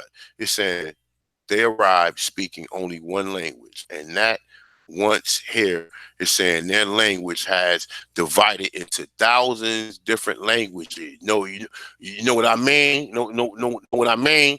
That's Indian language, my dude. That's Indian language. Like you see a lot of this shit, right? You see a lot of these Indian words and how many different syllables they have. Why do we put words together like that? Why do we say 100? 100. We connect our words when we talk. And even people down south do the same motherfucking thing, yo. If you listen to somebody from down south, their words continue to flow. Like they have a different, like the way their speech is different from us in the north. Because in the north we a little bit more affected by the English hit. But in the south, you hear how people talk. That is that motherfucking Indian talk, and people don't even know it. They have no clue. All right. So where was we at? Two, he's saying languages. He's saying he also postulated that the Indians have been on this continent for an emerging length of time. His views was attacked, and he was called a Holland atheist. All right. Now look, now whatever he said, I don't know whatever he said because I'm quite sure they didn't have the technology to know how long this place existed, or I don't know where they was deriving the information that was given them. Because all of these claims that we dealing with have only been created since the 1800s, man. Some of them people like, oh yeah, you know, they had some of this shit on the walls of Kemet and all that shit, but they're not showing you the archaeology of the shit they found here. They're not showing you. They found hieroglyphics in this country as well. Okay. In response to Jefferson claims about the mounds, Benjamin Smith Barton published in this book, he claimed the great mounds in Ohio have been built by Vikings, and Vikings had then journeyed south. It's saying where they have been told became the Toltecs. Right now, they saying Vikings came here and became the Toltecs. All right. So in 1792, works celebrating the discovery of America by Christopher Columbus, Jeremy Becknap wrote The Mound Builders. The formal material of these works seem to indicate the existence of a race of men in a stage of improvement superiority to those native whom we are our fathers have any knowledge, saying who had different ideas and conveniencies and utilities. It's saying who were more patient of labor and better acquainted with the art of defense. It's saying in the book tour into the territory northwest of the Allegheny Mountain, published in 1805, the Reverend Thaddeus M. Harris claimed that the mounds and earthworks in Ohio were too great an engineer feat to have been built by Indians. He put forth the idea that they must have been built by a superior race, such as the Toltec archaeologist Roberts Silversberg notes. Listen to this, right? Now they talking about the mounds alone. They saying that them shits is too. You find them here. They was telling you. See what they did was this, right? Even though whatever they did with Jefferson, I don't know exactly, but in that last passage, why they try to cover up saying that the Indians used to go there and mourn is to cover up the fact that the Indians to this day that they was their direct ancestors. You understand what I'm saying? So they try to cover that shit up by saying oh, they had to be a superior race because they just evolved into a different thing. They probably was still building mounds. They probably was still building mounds at that time. You understand what I'm saying? But with the interruption of these motherfuckers coming here, and you gotta constantly warn shit. Like, you know what I'm saying? They know. Trust and believe that. They know. But that's like I said, let's continue. So listen to this shit. Listen to this, right? Mm. Archaeologist Robert Silverberg notes no people civilized or savage could be considered to be native to America by those who took the Bible literally. The Bible spoke of just one act of creation which took place in listen to this shit. Why is he saying this? Hold. Why is this motherfucker saying this? Listen to this. Read it again. Let me start from the top. No people, civilized or savage, could be considered to be native to the Americas by those who took the Bible literally.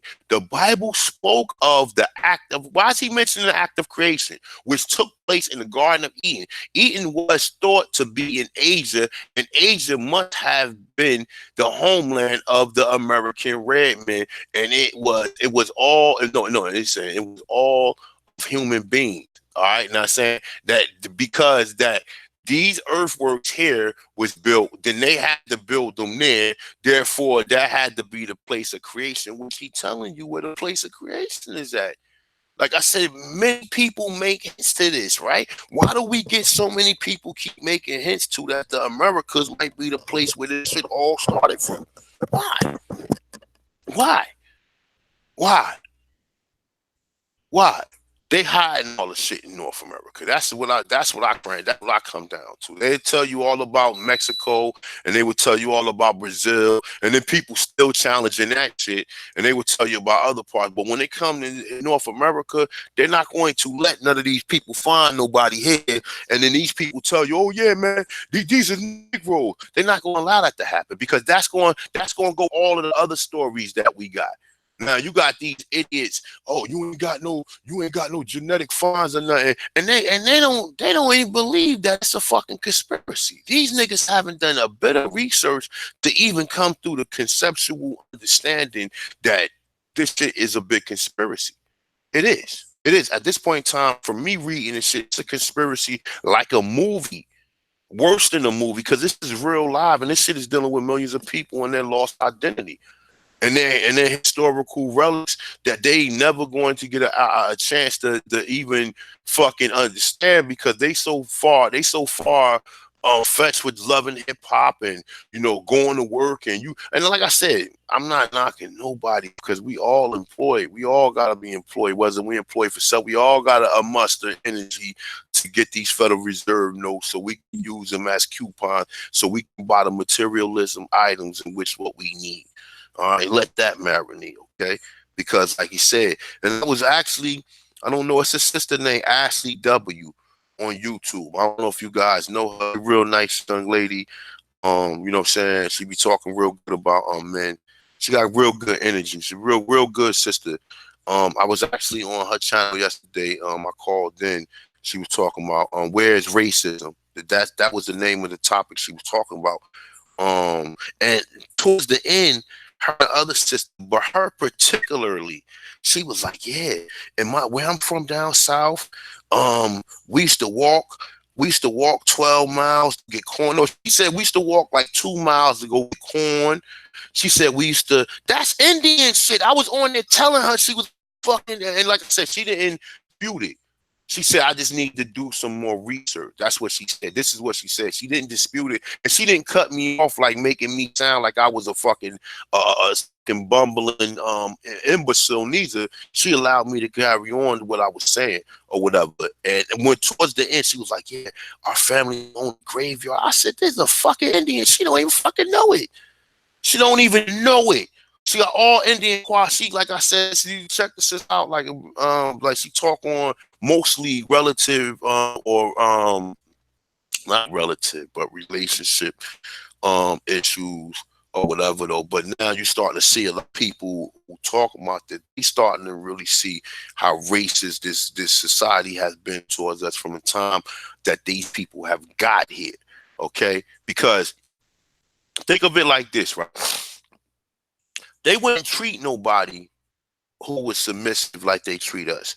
Because if you were people who was just submissive to them, then they wouldn't have a problem because that's what they wanted from the door.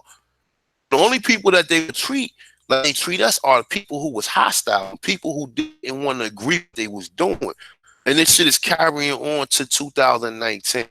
Niggas running around, it's 400 years. Give me that leather glove, my dude. Let me smack this nigga backhanded with this shit. You know what I'm saying? You ever see that Batman meme shit when he's smacking the shit out of Robin? Hmm? You ever see that one? You ever see the Batman meme and shit when he's smacking Robin and shit? Like, nigga, you are the Indian. Nigga, what the fuck is talking about? The Native American. You got, and see, Yvette Carnell do not have the understanding. You went to these universities. I'm gonna tell you like this, though. You better off going to a white institution than going to any HBCU. You better off going to a white institution because in the HBCU they only go. The HBCU is the public schools of college, man. You understand what I'm saying? That's what they are. You better off going to a motherfucking European institute than going there because they're going to hit you with all the slavery for 4 years while you there. Talk about the same fucking shit, Martin Luther King and all this other shit or whatever. You know what I'm saying? Saying they're gonna hit you with the same shit, have you walking around, motherfuckers lynching and shit, pictures in the hallway of people being lynched and shit. Like, yo, what the fuck? Let's continue, man. Yo, we left off right here where this guy right here was giving refuge, right? It's no reason for him to be referencing the Garden of Eden if he's only talking about fucking mounds here in North America, all right? Now, one more time, archaeologist Robert Silversberg of this. All of this is not going to be directly to where you can sit there like, oh, he did say no. Some of this shit you have to really sit down and let it brain and say, what the fuck is he mean by saying no people civilized or savage considered to be native to America by those who took the Bible literally. Okay, now what is it telling you? Because why? Because they want to program into joining their society. You got the land. You don't want nothing to do with them. I don't want your Bible.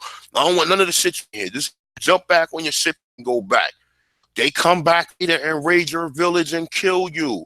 You understand? And take the women and children and keep them hostile men, either the ones that escape, the ones running into Florida, hostile men the hostile men are sent to the West Indies. The women, the children are kept here. The children are raised to be subject. They are given European names, and his name is John Williamson at that point in time. Okay, understand that. Okay, understand that.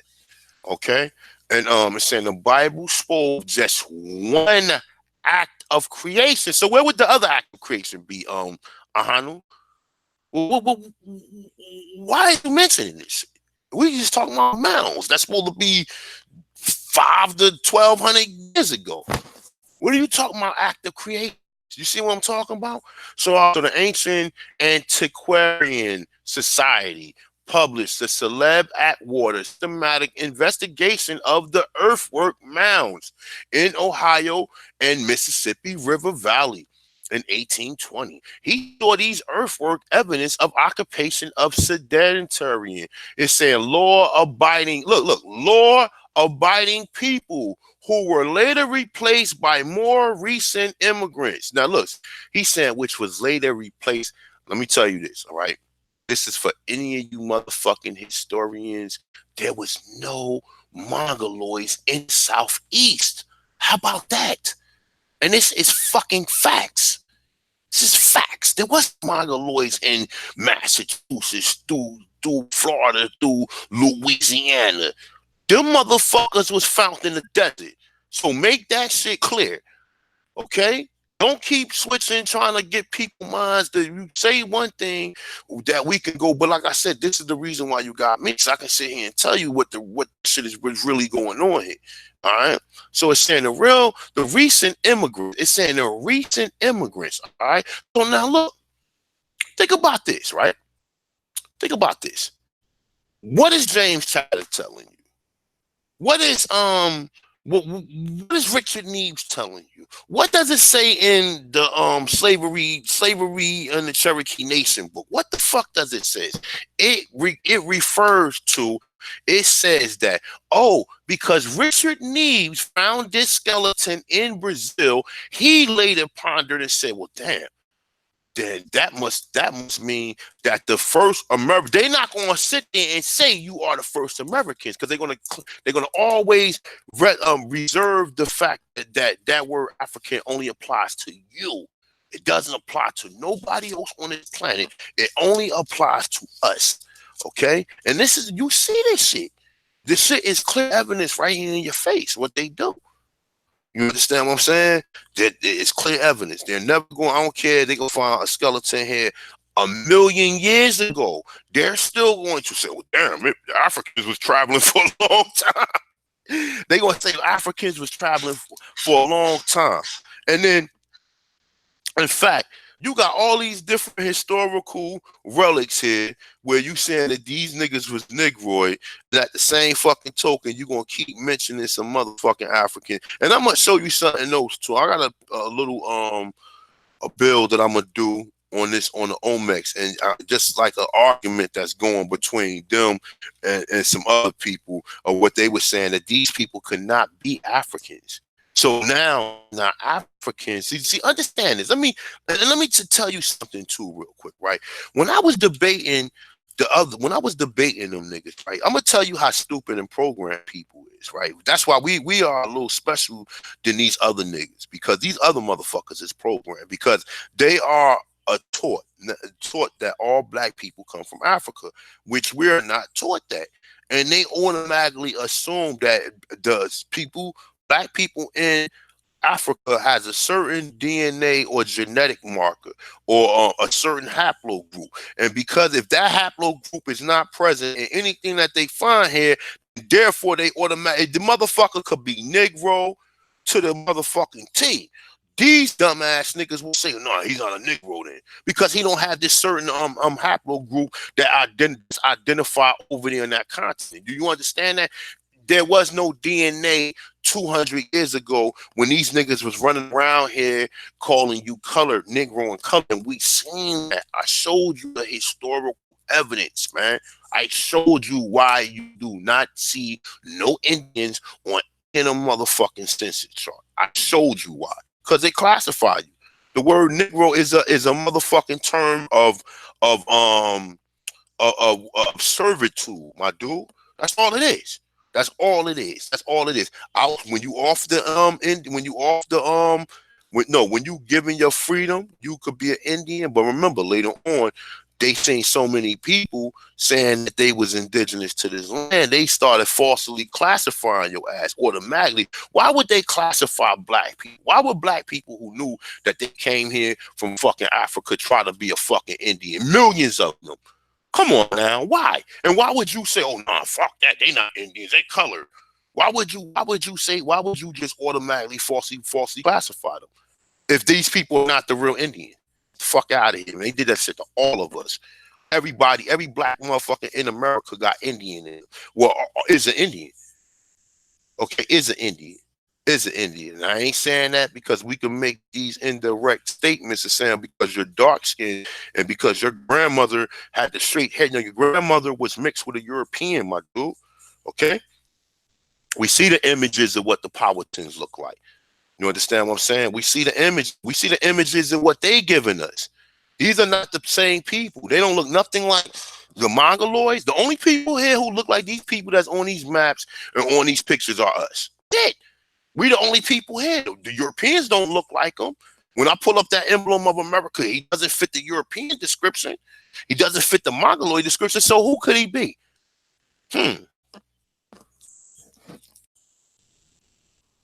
So who could he be? These are obvious. They motherfucker ain't run out of coloring.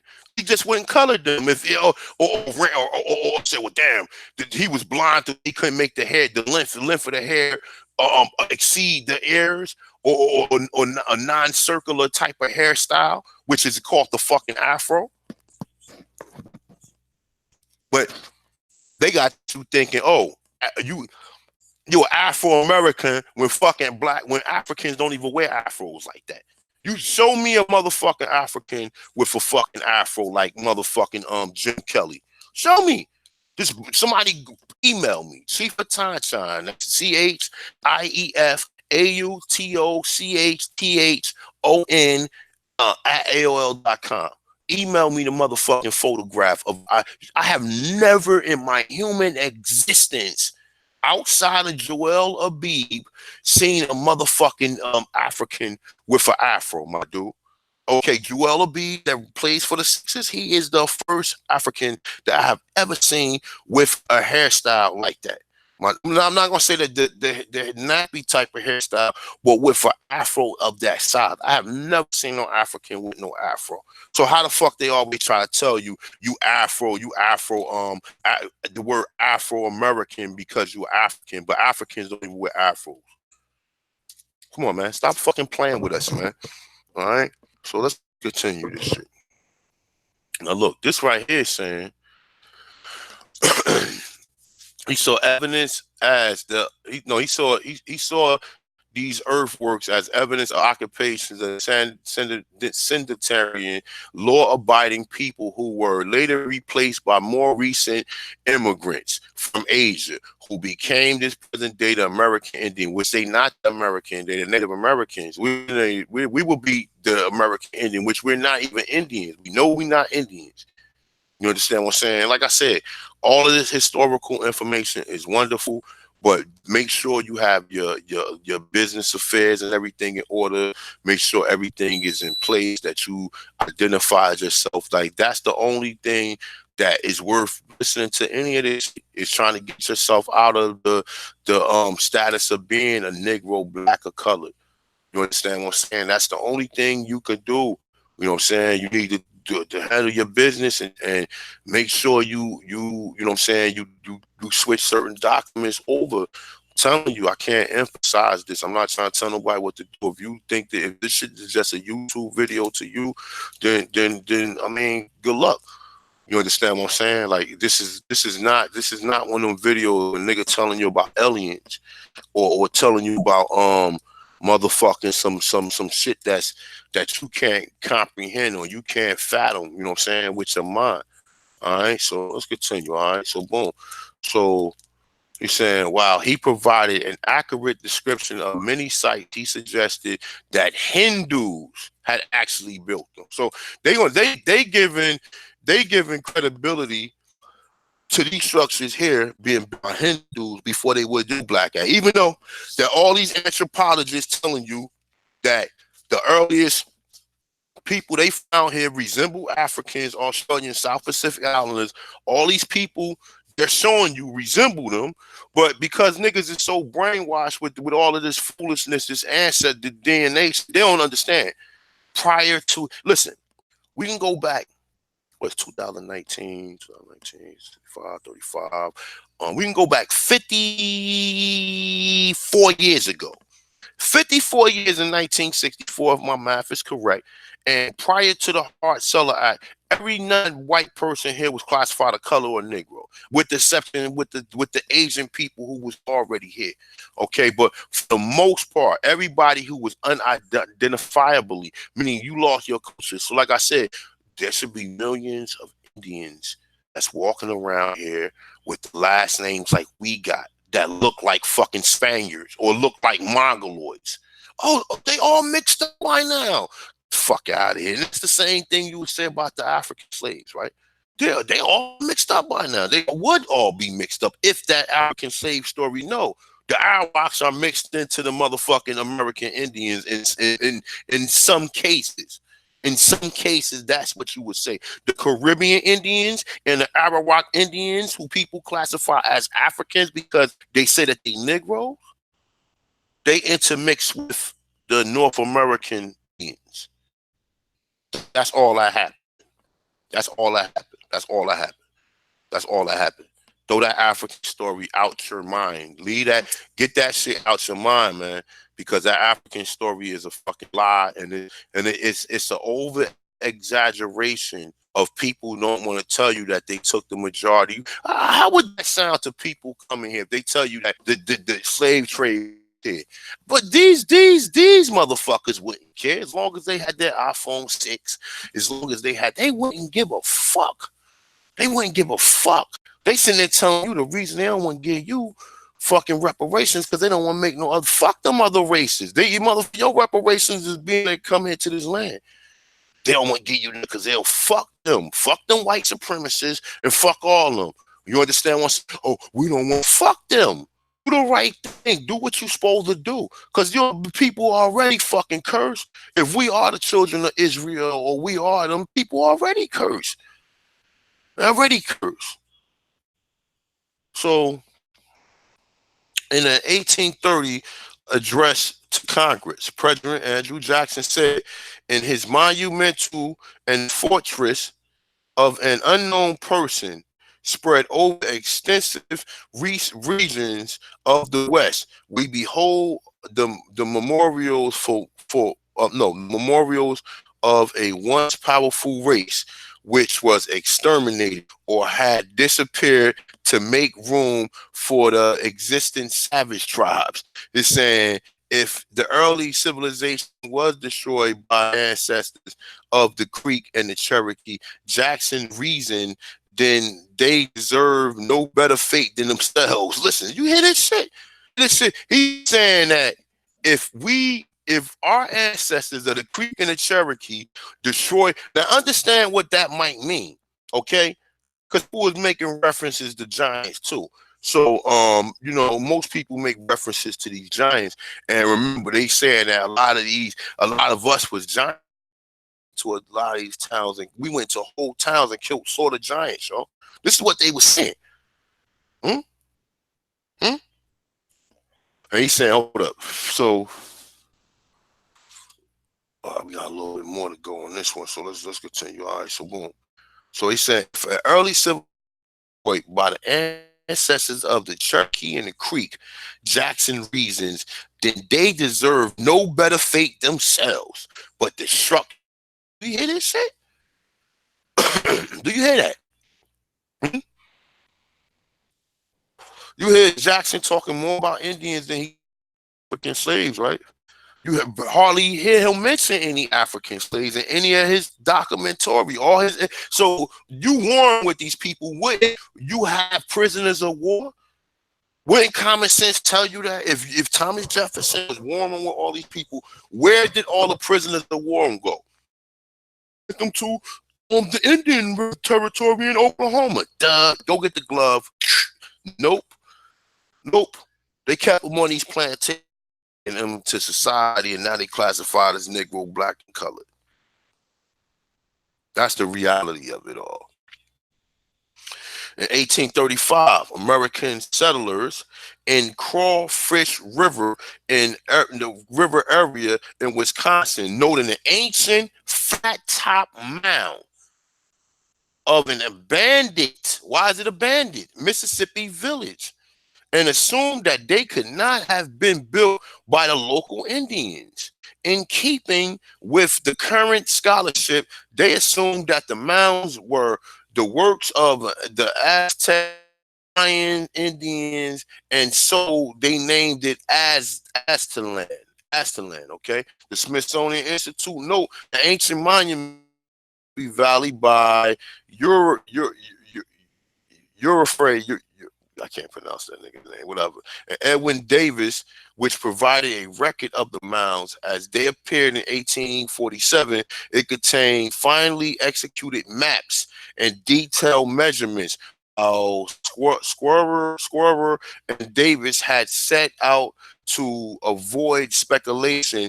They still theorized that the mounds had been built by a civilization pre-Indian race which had been forced to migrate southwards, became the ancestral attack of a hostile savage horde. Say in 1848, Ephraim, Ephraim, I guess that's how you pronounce his name, Ephraim, and Edward again surveyed the maps of Ohio snake mounds, earthworks. The ancient effigies is nearly a quarter-mile long, which has been described as a floorless model serpent, forever slithering northward. All right. Some interesting material. 1850, the increase of Lapham studies of the ruins of Atlant for American Antiquarian Society, and concluded that the mounds was made by the ancestors of modern Indians. He urged that the site to be protected. The president of the Chicago Academic and Science declared in 1873 that the idea that the Indians constructed great mounds of Mississippi is saying river drainage was prosperous. You didn't believe it, huh? 1891, the Bureau of American Ethnographic published scientific report on the many mound earthworks in North America, which attributed their construction to the American Indians. This was an important institutional expression on the questions of the identity of the builders of the mound, and as such, it carried, because he pretty much saying they know who built them. They gonna keep saying American Indians, right? But they know that the people who American Indians are Native American. They're not American Indians. All right. So I got a couple more articles. Mm. I got a couple more. We'll talk about some giants real quick, and then you know what? I'll make a part 2 to this because all that material I got with the Tennessee joint is a heavy build itself. This is a heavy joint right here. Look at this shit. All right. Like I said, I got 2 of them. So let me see something. Do I want to read this one or do I want to read the other one? This one right here.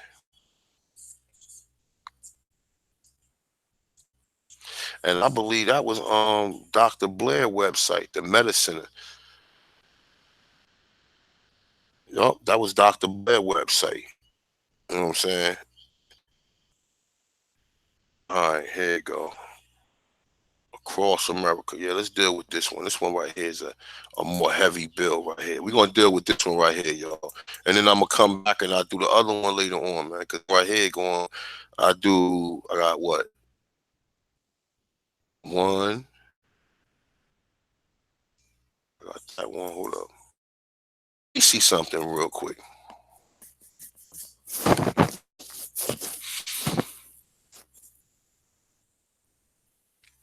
Cause this one right here is influential. I can do a basic build on a giant. I got like 4 articles on the Giants and that was found in the, you know what I'm saying? So I got like 4 articles on that alone that I could do a build on that alone right there. Let me see something. Let me load this.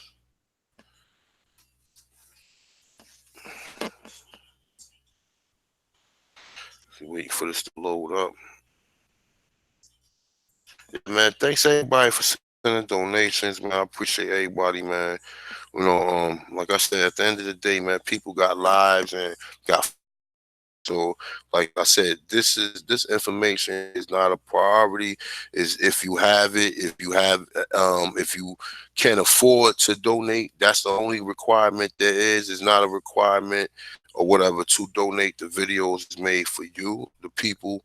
The documentary is made for you, the people. I just ask for people who can, if you can donate for the upkeep. And as far as like I said, I pretty much afford keep my own shit. I got 2 laptops, pretty much afford this myself. You know what I'm saying? But like I said, donations is pretty much for the documentary. If you like to send donations, the description is at the bottom. So let me see something. No, this ain't it. This ain't. Let me get out of here right here. Let me close this shit. Let me close that and this one.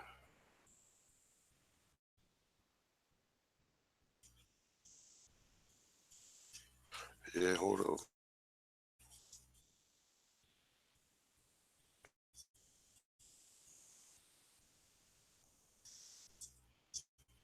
Give me a second. Let me find something. Oh yeah, this is another article right here. You got some fucking Spanish kids in academia debating, saying they was not here before Columbus. It's saying the Afrocentrics in '90s or whatever. That's another. I was in that shit yesterday. All right, hold up. This is it right here.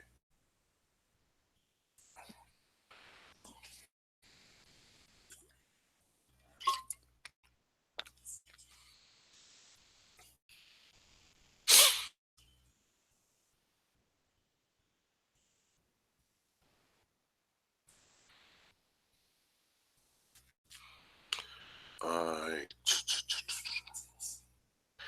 All right, boom. All right. So look, this was. All right. So I read this. People already kind of heard this, right?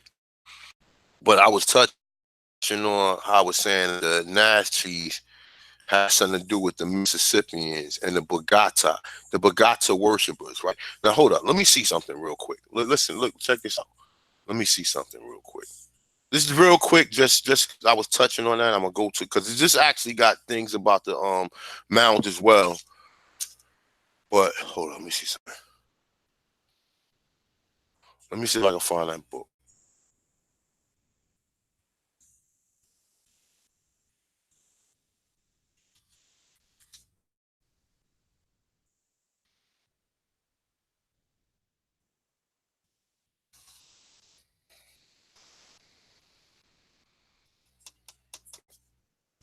Now let's see something, right?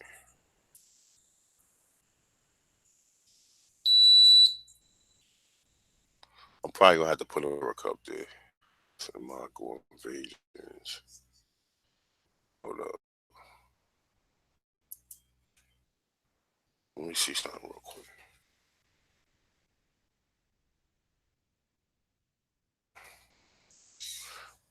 Come up now. Let me see something real quick.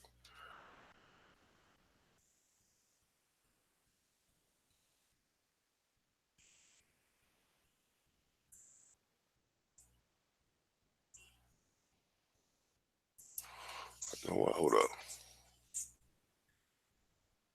Let me see something real quick. Hold up. I know damn well I got a picture of that shit somewhere.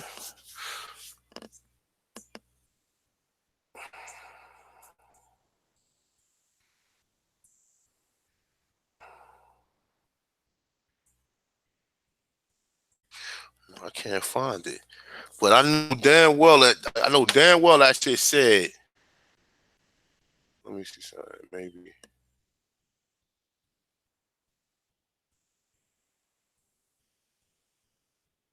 Let me see something. Mongol invasions. It's saying it's hold on, let me see something. Nazi and Ata. No, ain't spelled like that, motherfucker. See.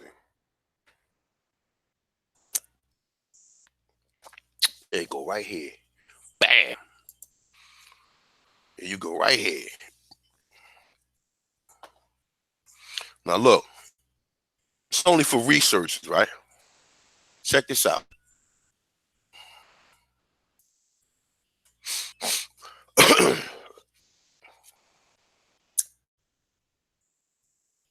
Mm. See what it says? Historical research on the conquest of Peru, Mexico, Bogota, and Nachi, and the Tomaco. It say in the 13th century by the Mongols, okay? And the Tomaco, the Nachi, the Bogota. Now look, check this out.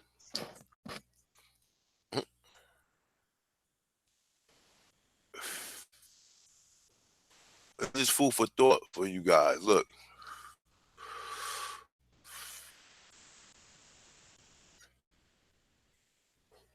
Hold up. Let me see something. Let me make sure I'm going to start from a certain part.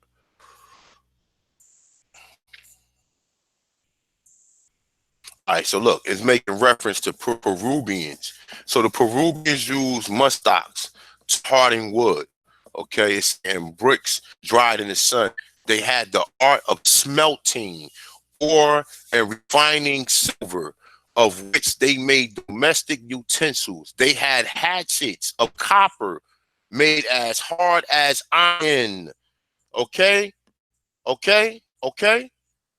They had hatchets of copper made as hard as iron, but they did not worship idols. What he told you not to worship. They did not worship idols. Listen, they carried the idols of the people they conquered to the temples of the sun at Costco. Hence, the mounds upon which image has been found in Mississippi Valley cannot be ascribed to the Peruvians. The question remains, can they ascribe to the Mexicans or similar race? Okay, like I said, this is a heavyweight build, y'all. Definitely share this. Build. Check this out. All of the nations west of the Mississippi, when they first became known to the European, was worshippers of the motherfucking sun. What did we talk about in the Nietzsche? What did we talk about? Uh, all of the nations west of the Mississippi, they trying to say west of the Mississippi, but we already know. When they became known to the Europeans, were worshippers of the sun, and they was governors by a despotic prince. Two prominent circumstances in which they differed from the Indians who lived on the Great Lakes and on the other side of the Allegheny. At this time, the Nazi tribe of Indians occupied almost the entire part of the Mississippi Valley. Now, listen, this is just food for thought. I guarantee you that the motherfucking Devil's Punch Bowl was in Mississippi Valley. I guarantee you. I guarantee, because the Devil's Punch Bowl was in Natchez, Mississippi, which that was in Mississippi Valley, and that was the roundup of the Natchez River, the Natchez that they encountered. Because the Natchez wasn't used to dealing with the English; they was only used to dealing with the with the French, because the French was the only people who was there in that region. Check it out, right? So, our Mississippi Valley south of the Ohio River, and a portion of that north of this river, and most of the mounds were in a limit of their settlements. There was governed by one man who styled himself as the child of the sun, or the sun, and upon to the beast was the image of the luminary. His wife was called the wife of the sun, and he and like him was clothed with absolute authority, my dude. You understand? Absolute authority. Let me see something. I ain't got it pulled up. I got an image of something similar to this. When either of these rulers died, the guards killed themselves in order to attest them in the other world. It's saying they had one temple for the entire nation, and when one occasion, in one occasion it caught fire. It caught fire. Some mothers threw their children into the flames to stop the progress. Listen to this shit, yo. When they talk about Bell, listen to this. Some families were considered nobles and enjoyed the hereditary dignity, while great bodies of people was considered vile. The great chief, the descendants of the sun, the descendants of the sun, man, the people, the soul people, the sole object of their worship, they approach with religion, okay? With religion, okay? Saying and honor him as a representative of their deity, okay? Listen, in their temples, which were constructed with some magnificent, they kept a perpetual fire as the purest emblem of their divinity. The Mexicans and the people of Bogota. The people of Bogota. The people of Bogota. We talk about the Nazi and the people of Bogota.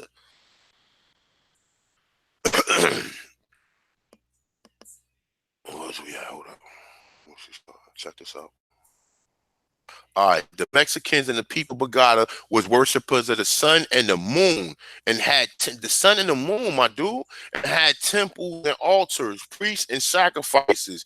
The name of the Nazi melted away, and their decline seemed to pace with the wasting away of the Mexican Empire. The Nazi was partially destroyed in a battle with the French east of the Mississippi, and after their retreat up the Red River, the Crimson River, west of the Mississippi, they were finally conquered. Their women and children reduced to slavery and distributed among the plantations, and the men themselves sent and to serve as slaves in Santo Domingo. We touched on that before. Let me see something. The Nazi were the most highly polished and civilized of any race of Indians. They had an established religion and regularly priesthood, and usually distinction created by rank was understood and observed. Let me see something. All right, so look, I'm gonna get into the mounds real quick. All right, boom. I can start right here. Boom. I'm gonna do something on the Giants another time, or if I got time, I'll glance through it. All right. So it's saying that with particular, they differ from Indians north of the Ohio and east of the Alleghenians. It's saying they were seldom engaged in any but defensive wars and did not deem it glorious to destroy human species. Nigga, you dealing with the most high people right there, my dude. You dealing with the most high people, right? Look. That's what they want, and they call us uncivilized. But you was destroyed by who? French came in and destroyed you and sent you to motherfucking Santo Domingo and label you Haitians, and you think you from Africa? How much confusion is this shit, man? You understand? This is all confusion. It's all confusion. That's why the African Union didn't take the Haitians, did it? Because they know the Haitians ain't Africans. That's why. That's why. That's why they refuse to take it, because they know none of us are Africans, and it's time that we start acting like we're not. The ones who do appreciate us, no problem, but the majority of them,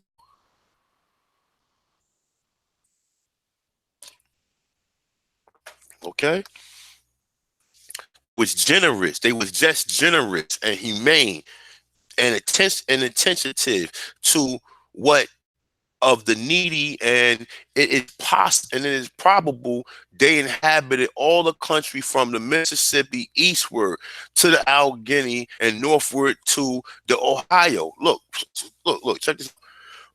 Now I touched on the Nazi before. The Nazi is remarkable. Into the light of more recent investigation, although Judge Hayward's line of argument is that necessarily followed by naturalists, and although the facts brought to light by him, all right, we still talking about the mound builders, so we're going to keep them moving, are yet as valuable as though his theory were impregnable. It's saying yet it was necessary for him to assume untenable position in order to make it appear reasonable that the Nazi was the mountains. All right, it's saying in all probability the tribe occupied territory much smaller than that supposed by him. It's in the entire eastern half of the Mississippi Valley, south of the Ohio Valley. But even if his supposition in this respect true, there are many thousands of mounds outside these limits in Ohio. Now listen, many thousands of mounds. Listen to this shit, my dude. They're saying this many thousands of mounds outside these limits in the Ohio, Indiana, Illinois, Wisconsin, in this later states. Now we already talked about the ones that was in the other states, and they're telling you it's more. All of the tribes here practice the same fucking thing, my dude. And all of the Southeast tribes are now, that's why you can't find no remnants of people who do that. And when you play baseball, what do you stand on? A mound. You understand what I'm saying? So the little mounds, who created ball? The Aborigines. They were standing on mounds, and you had to slide to the mounds and all this other shit. All right, so let's continue. All right. It's saying later state that the mounds appeared to be a kind of peculiar to that location, being so constructed as to show they was designed to be effigies of most various kinds of quadruped known in the country, as well as fishes, reptiles, and birds. Right.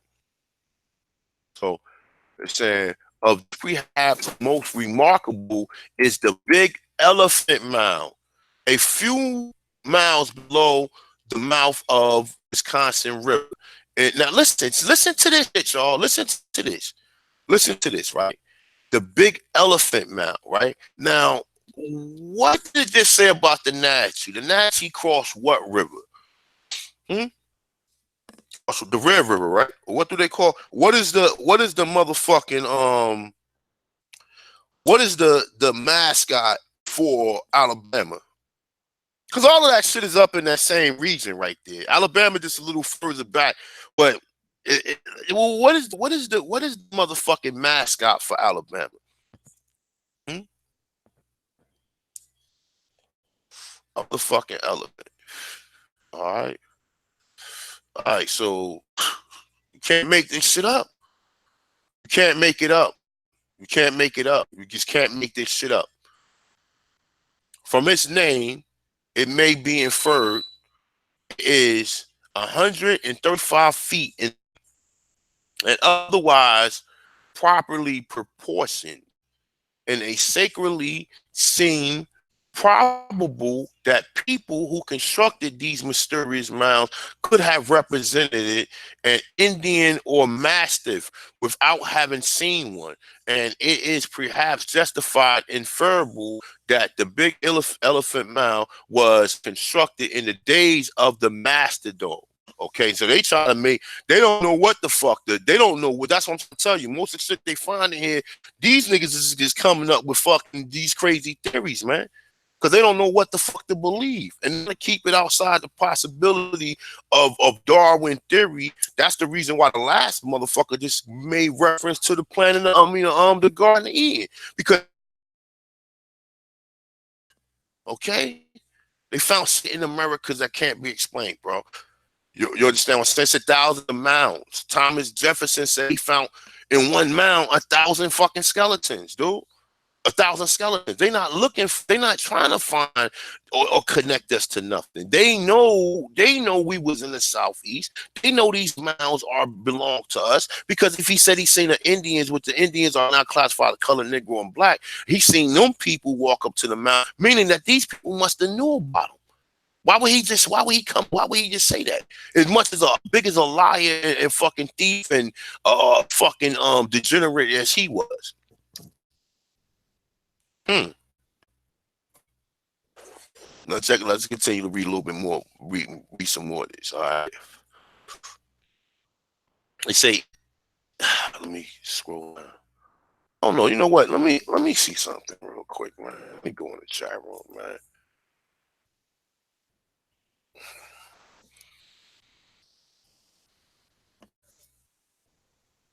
Cause I don't want to be preaching to the choir at this point in time.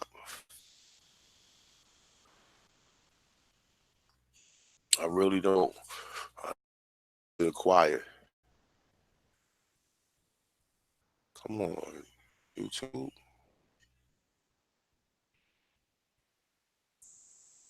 Some of the shit came through. Peace to everybody in the chat room, everybody watching. Please hit the like button at the minimum. It's free, just like the information. For the most part,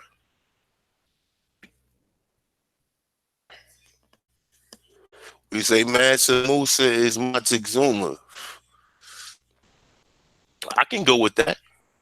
I can definitely go with that. I can definitely go with that. Like I said, what the fucking Mansa Musa, Mansa Musa bring to the Americas? Do Africa got pineapples and got all this shit? No, America does. I think Sabi was wrong when he was saying that all these shits are genetic hybrid, which all of these fruits and vegetables are already here. All this shit was here. They ain't have the science to do that. Only people who had the science to do that would be the indigenous people. And we learning, you know? That's why I say, man, like you want to do the Americas, do the America. Just stick with. I mean, it's all up to what the individual level of research is. Some people don't research, do not go beyond certain things, and that's like I said, and they good at one thing. But as far as him, I'm gonna go all through the Americas. I'm gonna give you all your history. You know what I'm saying? I'm gonna give you everything. You know what I'm saying? That's why people you talking about the pyramid because that shit matters. That shit matters. The pyramid, you motherfuckers was intrigued about the pyramids in Egypt until they found that they wasn't Egyptians. So now you found that you're American. Wouldn't the pyramids in America be something that you should be happy about, or these so-called structures? Wouldn't that be something you want to know about, or you just want to know about the different color feathers shit niggas had in their head, the different color feathers and shit, and and nah, all of the shit is related. All of it is related, and everybody in this so-called you this feel because we ain't a community because we ain't got a community because a lot of motherfuckers got their own little thing. I mean, you know what I'm saying? So people who study this so-called information or this field of research, you know what I'm saying? For the most part, they don't talk about this. And then you hear other people when they go to other platforms, they don't stand on their square about us being here. They make references and let other niggas keep calling them African Americans and other names, man. Now, okay, now let me see what's going on with the chat. Peace to everybody in the chat, man. I mean, y'all feeling this shit? What, man? What's going on?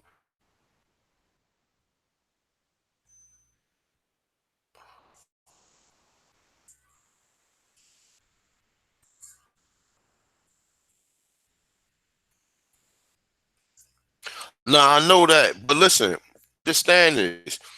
It ain't crossbreeding the food. It's what's inside the soil is giving it to you. And you might say because it crossbred, but it might have introduced two different macronutrients that you might have had to get when you eat two. So let's say something like an orange, whatever, right?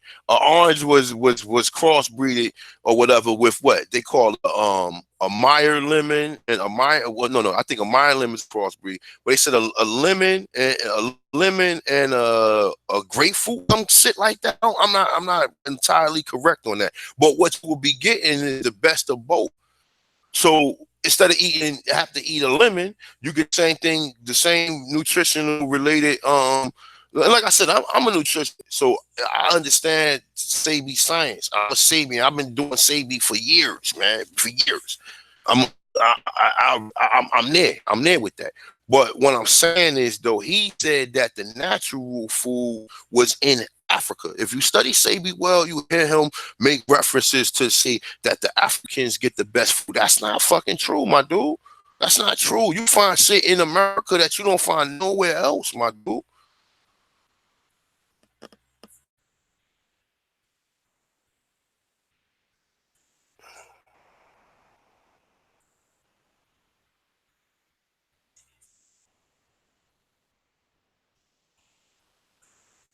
Yeah, I mean, I got you. I got you though, Adrian.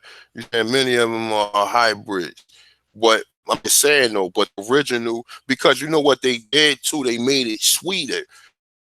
Most of them citrus fruits was bitter.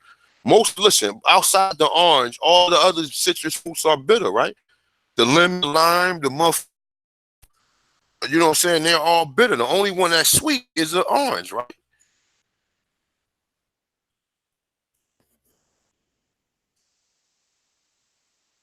Like I said, man. Um, No, I ain't like I understand. I ain't definitely ain't trying to cause fusion, man. We got enough confusion and shit going on here.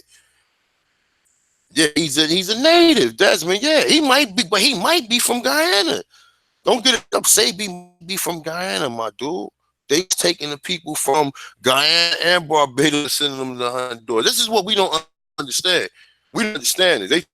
Because and they saying it's the same way they bought Caribbeans to the North Americas, or they bought our ancestors that lived out in the Caribbean. They classify these people as Africans, and we just ran with the shit, believing that because they called people Negroes. We was taught that the word Negro is a term of servitude, bro, and that's what I'm looking at. That's why we can't seem to understand it because they're using these terms ignorantly. Yeah, okay, all right, original one. All right, there you go. You right, absolutely right. You said a tangerine, man. Them tangerines be good than a motherfucker. I eat about 10 of them joints. Like real talk. Like really, when I go on my fast, I'm gonna try to stay away from a lot of the sweet fruits though. I'm gonna try to just stay with more of the bitter. I'm gonna try to just do more of the greens. I'm gonna do a green, deal with the greens, like more of the bitter greens, like the Swiss chard, and shit. I be juicing fucking collard greens. I put collard greens in it. A couple green apples. Like I said, I do only throw the green apples in and mix it though. But when I do it, I'm just straight juicing, and I'm straight. I'm not gonna do the sea moss. I'm gonna do the other one, the bladder wax. So the bladder wax, if you trying to lose weight, the bladder wax is better for you because it helps you. If the bladder wax burn fat cells. The sea moss doesn't burn fat cells. The sea moss just replenish you. So after I do the detox, then when I'm about to introduce whole solid foods, then I start drinking the sea moss. Understand? So yeah, man. Yeah. So y'all feeling? So yeah, doing also, brother. Yeah. Okay. They say yeah, the tangerines don't last long. Hell no, they don't last long. Them shits cost like $6 a box or a bag and shit. You get maybe about 20 of them in a bag. Yeah, but you know what though? But look at a nigga like Sabi though. When we see the Caribbean brothers and the brothers from South, when we see these brothers and these brothers come here, we don't bite these niggas in our family. We don't. It's only because of certain social woes that we have that differ. But for the most part, we look at these brothers like, yo, that's my brother. Like, you understand what I'm saying? Dreads and everybody. I've never in my lifetime been racist towards any of my brother from Caribbean. It's only until we started seeing how some of, like, just like we have coons in our community, we have coons throughout the. But yeah, you look at Say just like your own coon. You have somebody in your family who look like Say. I don't give a fuck where you from. You have somebody in your family who look like him.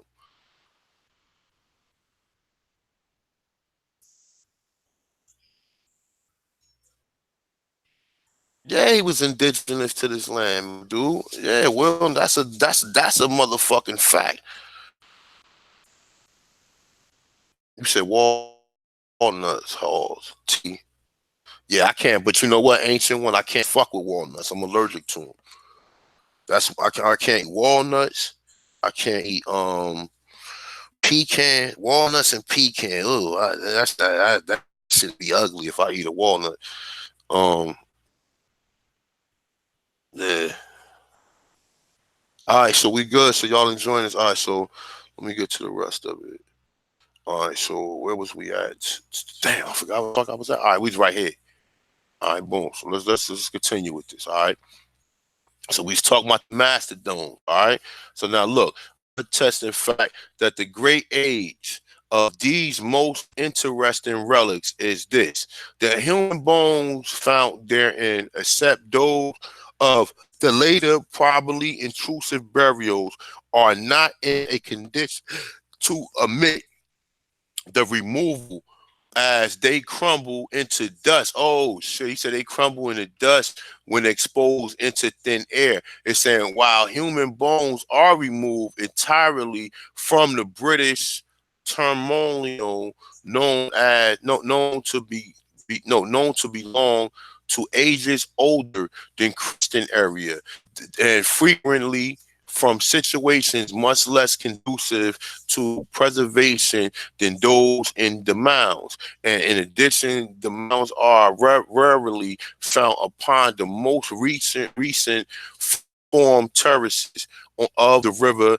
It's saying of sections and sites of the locations of these mounds appear to have guided by the locations of soil compatible of cultivation and by accessible accessibility to navigate streams. The same situation have since frequently been selected by pioneers of the of civilization as the center of settlements and trades. They're saying while the purpose for some of these mounds were erected in sometime doubtful, as in case with the animal mounds in Wisconsin, a few in Ohio, and some in the valley of Arkansas, yet as to many of them which have been carefully explored, there is less doubt, and they are decided accordingly to the uses to which they were probably devoted. All the earthworks found in Tennessee belong to one class below. Mounds are numerous in West Tennessee, on the Cumberland, on Big and Little Tennessee, and French Board, on Dock and Elk. I don't know what that. Maybe somebody from Tennessee know what that is. Maybe I'll ask AP what that is. It's saying the earthworks has been classified by an eminent antiquarian as the follow. All right. So he's saying that the mound itself was for all right, so the first one that I try to pronounce sepulchral or whatever. That means that they was for burial. Templar, I don't know what that word Templar means at this point in time. Sacrificial, we know what sacrificial was. Memorial means to, you know what I'm saying, to mourn or you know what I'm saying, to memorize, and observation. Okay, it's an animal, emblematic, symbolic, military, covered, and sacred. So these are the different reasons and what the mounds was for. All right. Now I say one of these mounds is in the immediate vicinity of Nashville, upon which Monsieur Charlottesville, the French trader, had his store in 1714. So he had a store in 1714, my dude, French trader.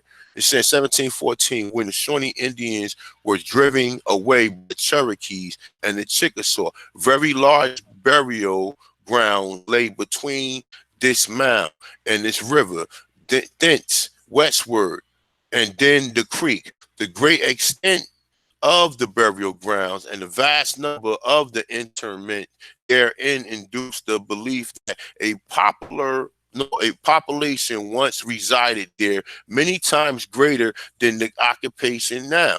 It said a portion of the state, and suggested that the idea of the cemetery was the divinity of the mound, because the mound was being used for religious purposes. Okay, so we was doing cemeteries too, my dude. Okay, so it said at 14 miles of pond, 14 miles of Cumberland, above Nashville, is a mound 12 to 15 feet high. Upon excavation, ashes was found mixed with lime and substances resembling human bodies after being burnt.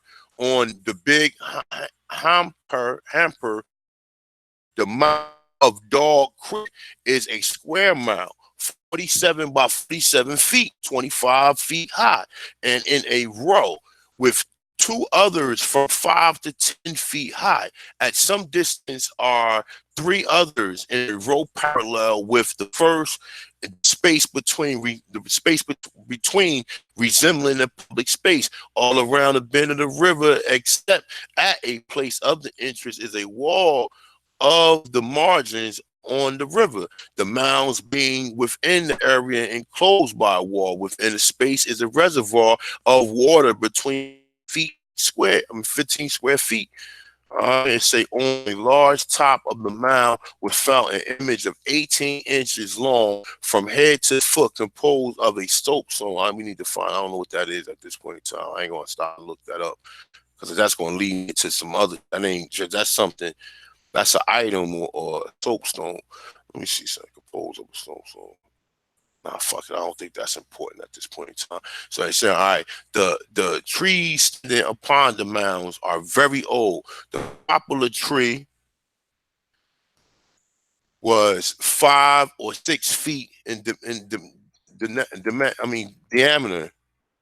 I don't know. I always try to pronounce that word the wrong way, but fuck it. Let's keep it moving, though. It's all good. All right, say higher up the river, and with mouth those described is another bend in the river. And now remember, listen.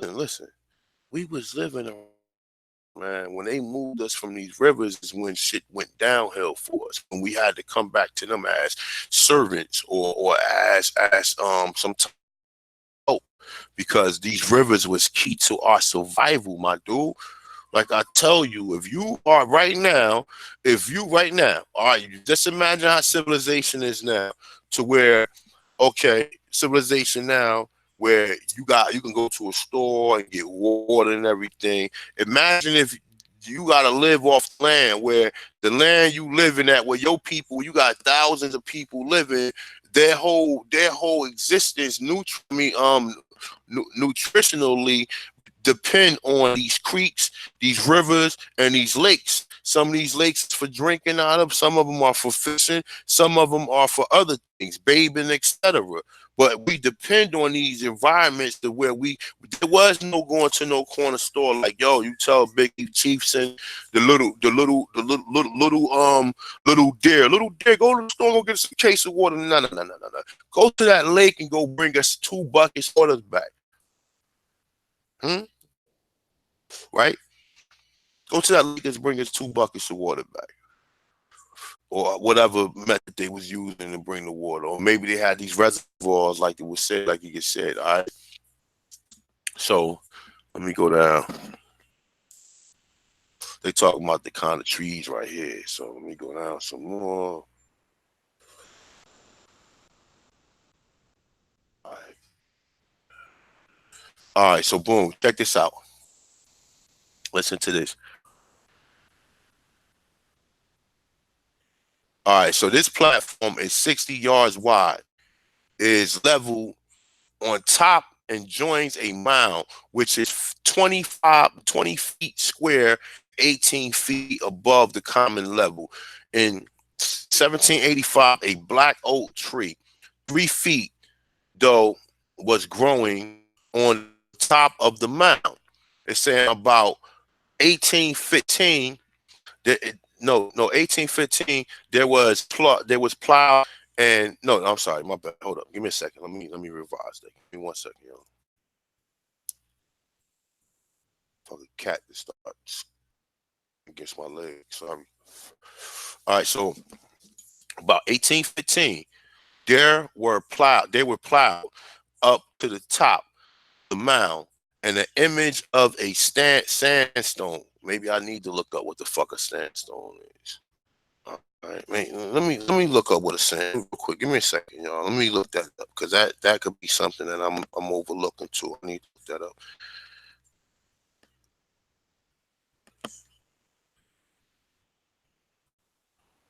Give me 1 second. Let me look that up.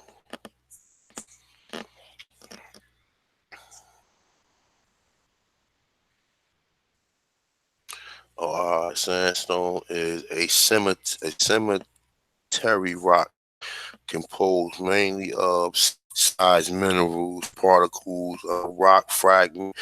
Most sandstones is composed of quartz. They say on the feldspar, they were most resistant to minerals and weathering process as the Earth's surface. All right, so let me see. Let me just make sure. Yeah, all right, it's limestone. All right, so that's some type of rock. So sandstone is some type of rock. All right.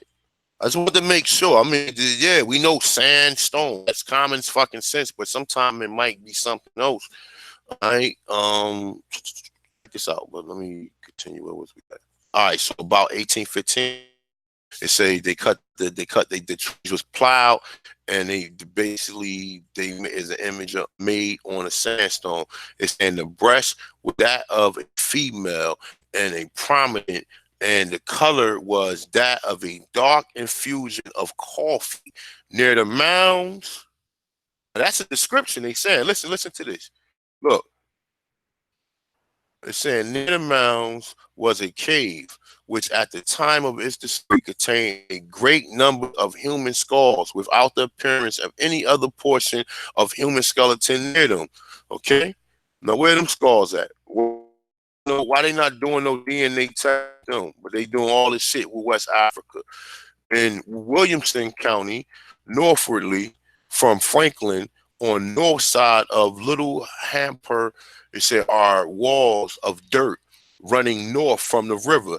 In 1821, there were 4 or 5 feet high and from 400 to 500 yards long. It's saying the enclosure contains about 50 acres. Within the enclosure are 3 mounds standing in a row, north to south, all nearly of the same size. Within the enclosure is a large number of graves, some of the bones in which were very large. Okay, some of the bones which was very large, my dude. Okay, this is in Tennessee. All right. In some county, in the same county, on the same side of Big Hampton, about 3 miles from Franklin, in an ancient entrenchment nearly the form of a semicircle containing about 20 acres. In the enclosure made an entrenchment, and the bluff are several mounds of different sizes from 6 to 10 feet high, 10 to 12 yards wide. Besides these are other mounds nearly round and 10 yards in diameter. The largest of the mounds of the first class is 68 feet wide. Okay, 68 feet wide. Say 100 feet long, about 10 feet high. Within the enclosure are as long as those surrounding the county, and Junction and Penny River and Duck River, and enclosure contains 25 or 30 mounds, one which is about 15 feet high, round and somewhat raised on the top, but yet flat enough to build a house on it. It's saying at the base. At the base, it is about 20 to 40 yards across. There are numerous mounds in the bottom of Duck River and caves containing human bones, my dude. And caves. This is in fucking Tennessee, dude. In Tennessee. Okay? Lake County, near Fayetteville. I don't know if this is in North Carolina. I don't know. I mean, I don't know. I don't know if this is Carolina. I don't know how close Tennessee is to I gotta pull up a map and really look at this. But I'm not too sure. But they say in Lincoln County, so this must be a different state. So Lincoln County near Fayetteville, below the mouth of Norris Creek, are a wall and a ditch proceeding from a point on the river circularly till till it returns to the river, forming an enclosed about 10 acres. Within an enclosed are mounds about 8 feet high on the outside of the walls, and joined to it are regular it are angular projections about 180 feet apart and extending outward about 10 feet. One of these angular projections stood a black oak tree, which when cut down exposed 260 annual rings. Okay, now the rings of the trees grow how many years it's supposed to be, according to what they say annually. Like when they cut the tree and how many rings it is, that's how many years the tree's supposed to be. All right, so the Warren County are numerous mounds, 15 feet high, 8 miles south of McMinnville and Collin River. Maybe some of you people who live in the South are familiar with some of these towns I'm mentioning. Okay, it say is a mound 30 feet high with a flat top containing about 1.5 acre, it's saying, of ground. It's saying on either side of the mound towards the north and south is a ditch about 20 feet wide and 4 feet deep. At present, extending parallel and terminating at each end at the high bluff. On the mounds were large stumps indicating trees were very great age. All right. So I'm just saying the trees is just a whole other indication. All right. So it's saying, now listen, you could go. Africa don't have trees like we got over here. So these trees came from over there.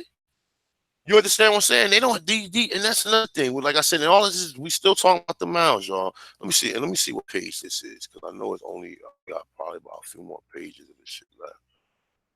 If it do like that, I think one more page. All right, so it's saying Roane County is a mound 20 feet high, having a flat top and a regular accent from bottom to top. The summit contains 1/4 of an acre, and all around the summit there was a stone wall about 2 feet high. A stone wall. Okay, remember they mentioned stone. Listen, let me tell you something. Remember when they mentioned stone walls in Tennessee when they was talking about something. I forgot what they was talking about, but they were saying that they had stone walls in Tennessee that these certain tribes or these certain people was building walls and shit. Right now, look, let me see. It's about all right, no, all right. It said the summit contains 1/4 of an acre, and all around the summit there was a stone wall about 2 feet high. It's saying it is on the south side of Tennessee River. Across the Tennessee facing the mound is a high bluff upon which 3 figures as painted with black and red colors from the waist upward. It's saying one of these figures is that of a female. All right. It's saying the French Board River about 1 mile above the mouth of Nile. I can't pronounce. Hold on, I'm gonna try to pronounce it. Nullichucky. The Nullichucky is a mound 30 feet high with old trees at the top. Now listen. Okay, all right. So that's why he's saying it. He's saying that because how old these trees is, it go to show how old these fucking mounds are. That's what I guess he's saying. Like he's giving some hint to that, right? So he's saying with old trees at the top. In this section, the fourth ring of the 10th district of the Chickasaw Purchase are 7 miles, one of them 17 feet high. And about 100 feet across.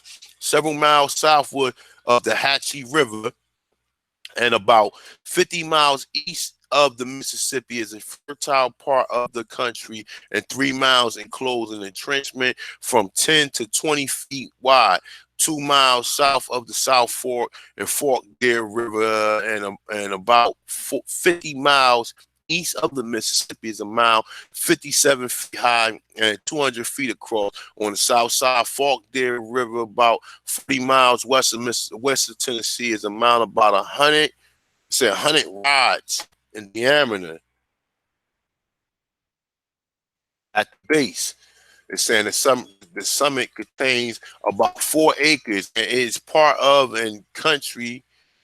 No, I'm sorry, it's part of a country or a greater number of miles beside. It's saying on the north bank of the Holliston River, 5 miles above the mouth of the French Broad are several mounds on half an acre of ground and regularly scattered. The base of these mounds are from 10 to 30 feet in diameter. The largest at 10 feet high. Near these mounds are on a bluff 100 feet high, are painted in red colors and figurines of the sun and the moon, birds, fishes, etc. Okay. saying the content of the mounds are sometimes considerably interesting. In 1821, Charlottesville Mound near Nashville was opened. Pottery, an Indian fabrication, was found, and a jaw of an unknown carnivorous animal, and small figurines of bones, though thought to be an animal about 4 feet from the summit, was found a layer of charcoal about 2 inches thick and extending outward from the center of the mound from 8 to 10 feet. The inference was that the fire had been built at the top of the mound, and after the fuel has been consumed, fresh dirt carried in earth jars and laid it on ash. No, all right, first fresh dirt carried in earth jars and laid on ashes before they had the time to blow away. The figments of the jars being seen as every part of the mounds, or saying the object for which the mounds was raised, and conjectured it could not have been for a throne for a ruler of the nation, for savages are not devoted to their leaders. All right, it's hold up. It's saying it could not have been for a military purpose, for to be placed on the mound would be only to be more exposed to the enemy missile. It could not have been for a tower. It said for there was a narrow pass near it could be. It's saying it therefore seemed probable that it could be only for religious purposes. In the mounds near Bledsoe Lick, in Summer County, was ashes pottery, where flint, let's say mussel shells, periwinkles,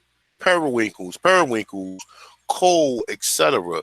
In making the excavation in one of these mounds, there was found 2 feet below the surface and a layer of ashes 14 inches thick. Damn. It's saying in proceeding downward, there was found 28 layers of ashes, alternating with clay and ashes being of a blackish color. Here we go. Of a blackish color. It's saying 18 feet below the summit of a mound was found a skeleton of a child. It's the surrounding bearing evidence of a careful burial. The skeleton was quite, was in quite a decayed state. And its feet was jugged in sandstone. It said capable of holding about a gallon. Small pieces of decayed human bone were also found, and a jawbone of some unknown animal with tusk attached to the tusk being the same of a mastodon.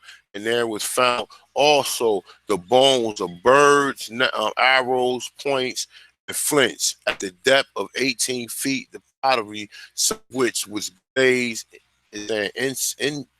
your insert glass something and burnt corn cob. It's saying at the depth 19 at the depth.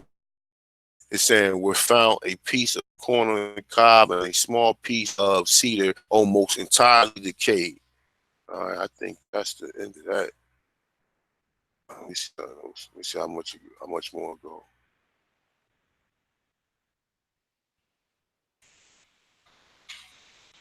Nah, I'm gonna rock out some more. Got like 3 more pages. All of this shit right here got mad content in it, and it's telling you, like I said, people looking for bodies in fucking Mexico and fucking and Brazil and shit, and they got these mounds, and they telling you these mounds grew trees out of them that's apparently over 300 years old. So you have to start asking yourself, where is they doing with these people? But we're gonna build some more into it. I'm gonna rock out to about maybe 210. Because I want to get through the rest of this content. So I hope you guys, like I said, I hope you guys are enjoying. Let me see how many people rocking with us.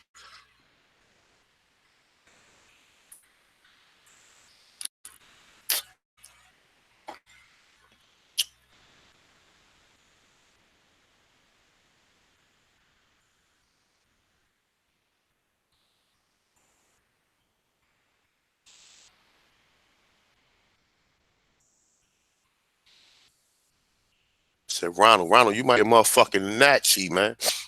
Chances are you could be a Nazi, man. Yeah. No, chances are you are a Nazi. Mm.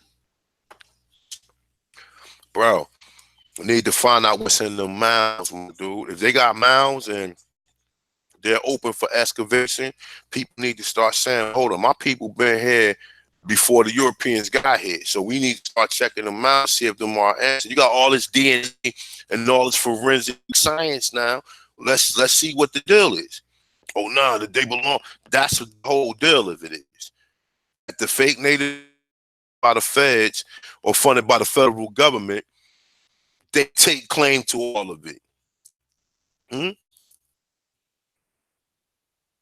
They take claim to it all. Even the Lion Eye Smithsonian Institute, I caught in numerous occasions telling the truth or telling you information you just don't know what you see. It's a difference. Once you understand that the person that they're talking about is you, then everything changes. But if you can't, like when you hear people talk so, unconsciously about Native Americans, like, oh, the Native Americans got reparations, not the southern Native Indians. They didn't get reparations because they're the ones who asking for it now in a different classification as an African. Understand that. Did you understand? You talk about, oh, the Indians got reparations. No, the Indians of the plains got reparations along with a lot of these European Indians. Secret society that they paid off, okay? But the Southern Indians, only thing they got classified as motherfucking Africans. Got heroin, drugs, AIDS, these dysfunctional characters. This is what we got. This is what we got. Hmm? This is what we got. You guys heard what Andrew Jackson said. Damn, these niggas killed off this superior race. So how can you kill off a superior race unless you inferior if you was an inferior being? But that goes both ways. That goes the situation we're in now. But this right here is being done by the Most High, evidently. So I'm gonna continue.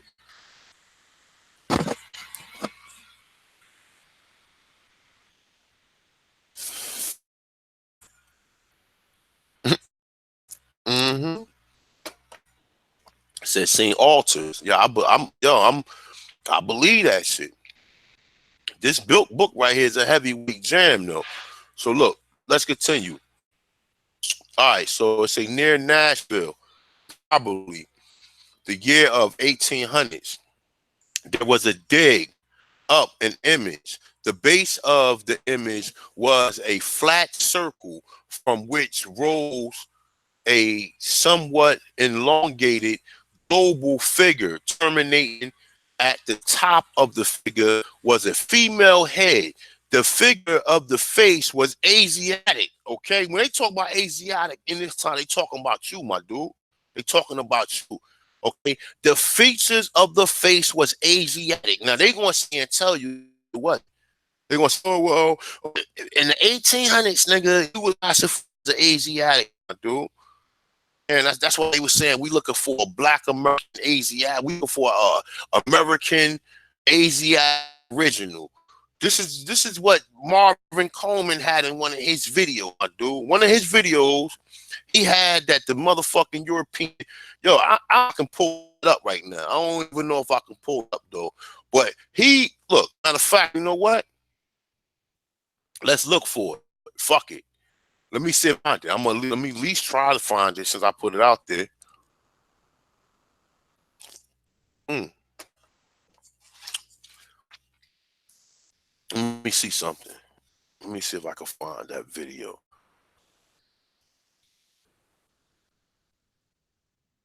I want y'all to see. Let me see if I can find it.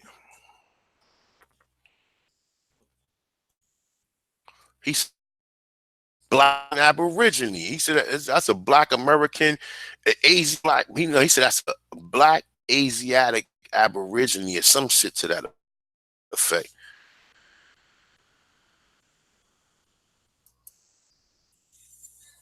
Let me see if I can find it.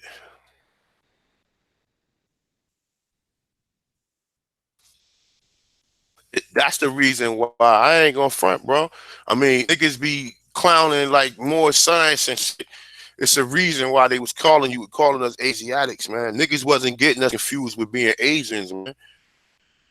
Don't tell me I can't find it. Look, nah, I ain't gonna be able to find it.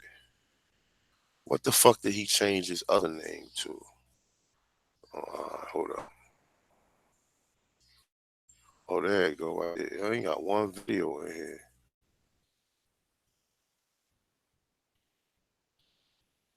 Another one video. It's Marvin Coleman. Let me see something.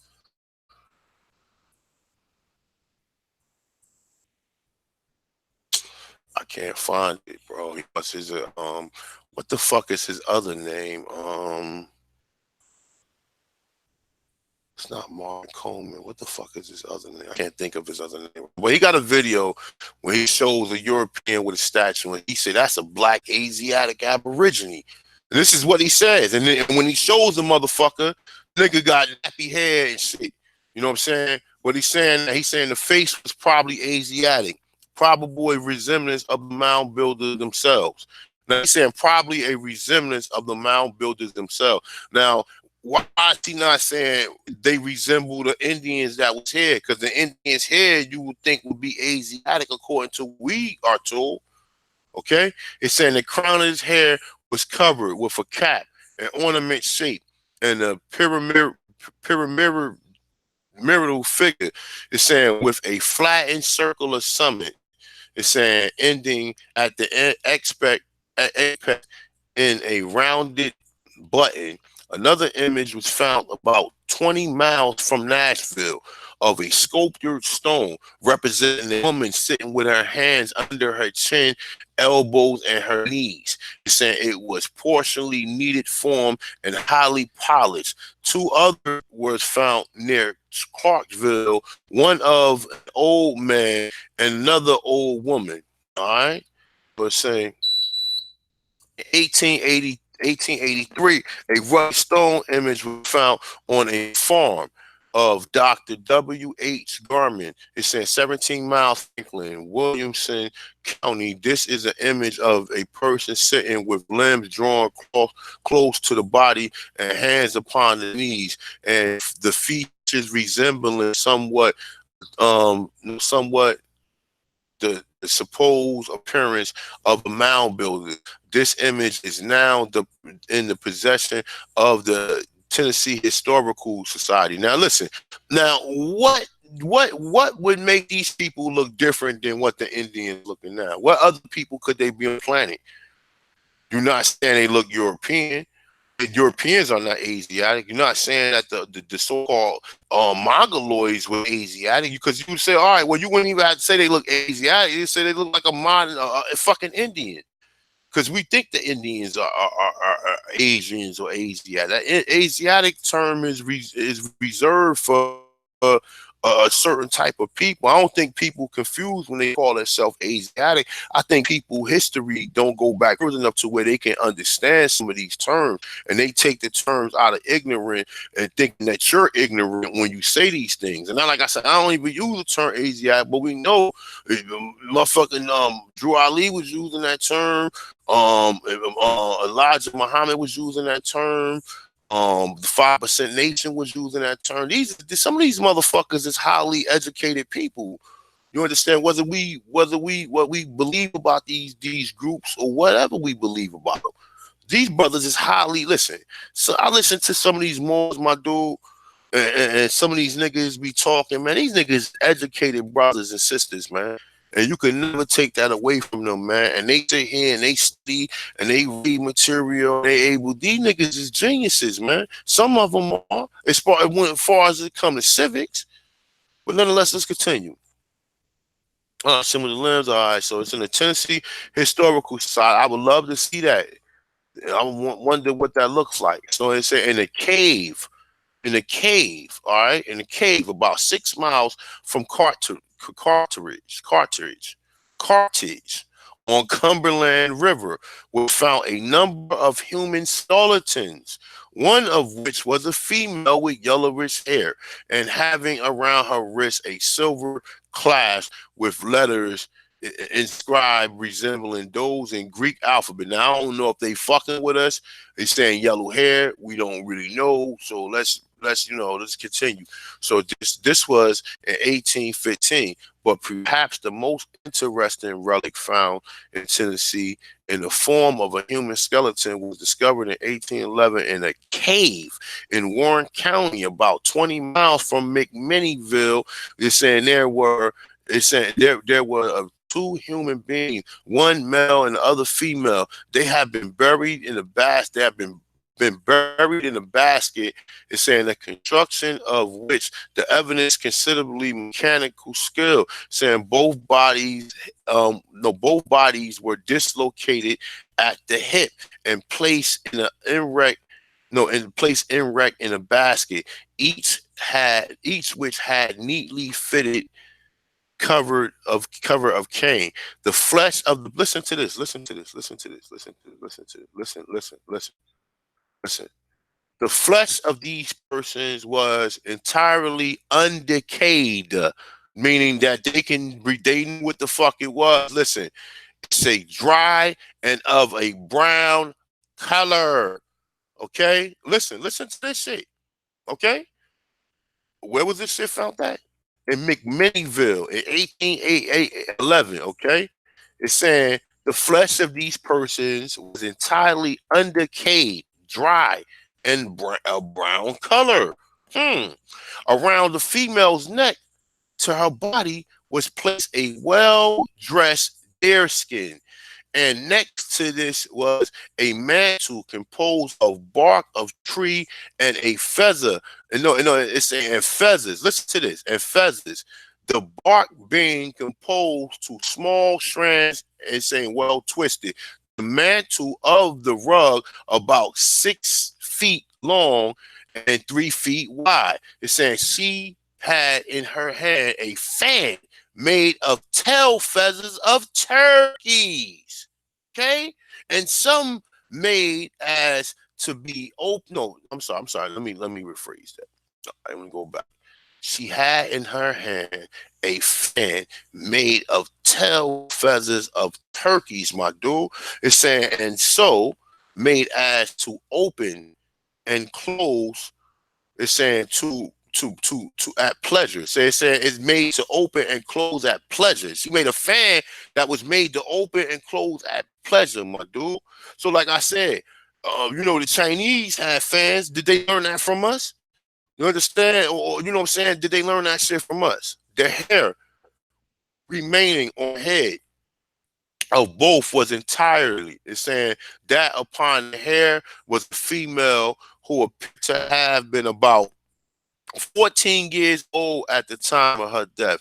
It's saying it was of a yellow color and a very fine texture. Hence, the individual was thought to be that of European or Asiatic extraction. Okay, now we know what no Europeans is, so and even you want to even start thinking about any of that shit. Think of Dr. Monroe Allen, man. That shit might have transpired here too. We don't know.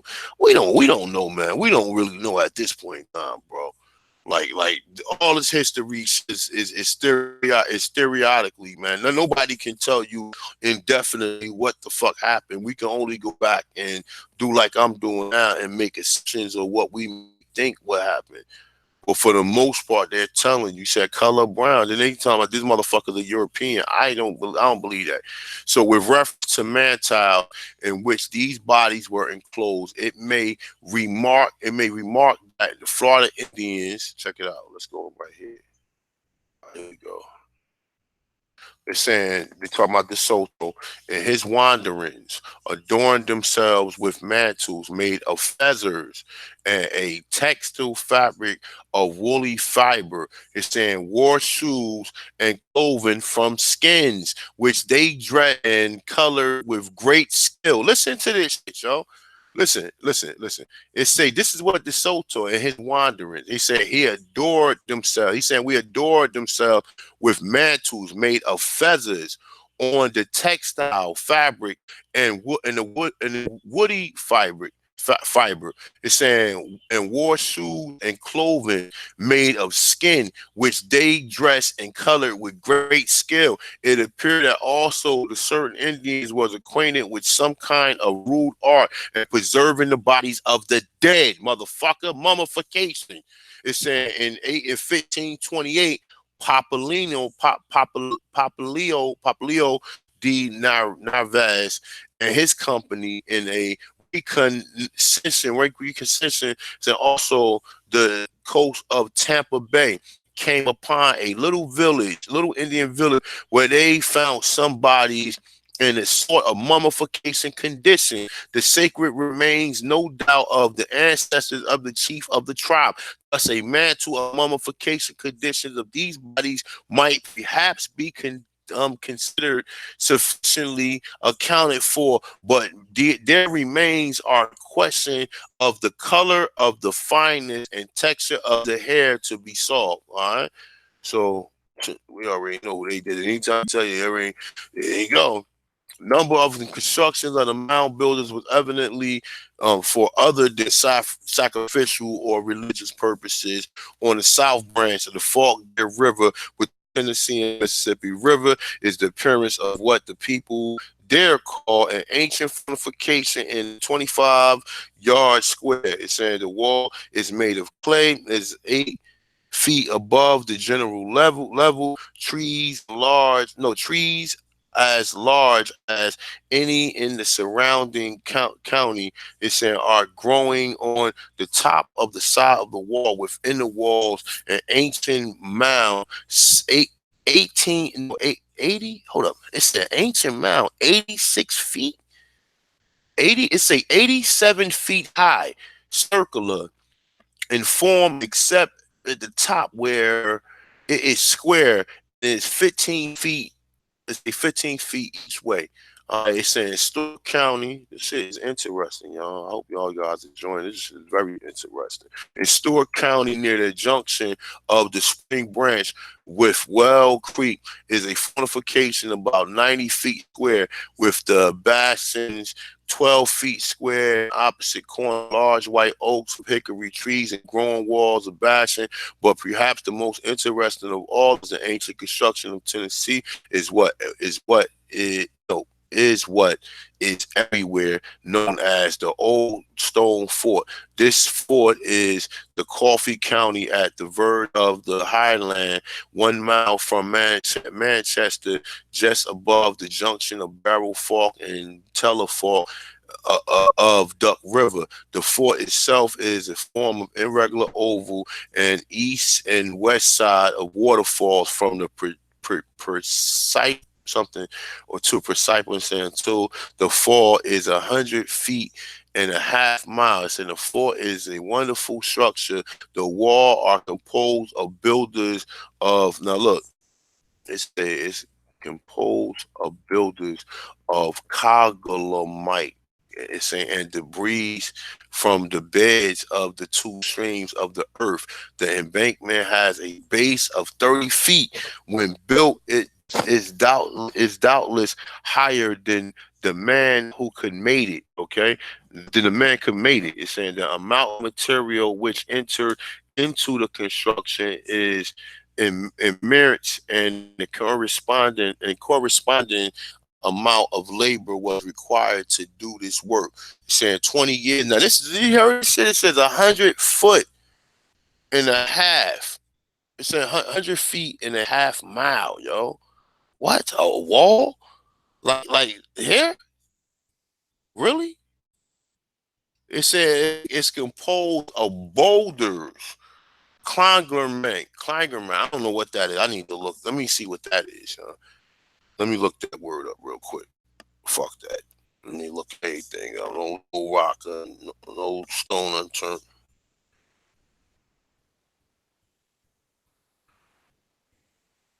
See what this is. Mm. It's saying a number of different things part that are and grouped together in a whole but remain distinct entities. So It's saying a coarse grained sentiment rock composed of rounded fragments,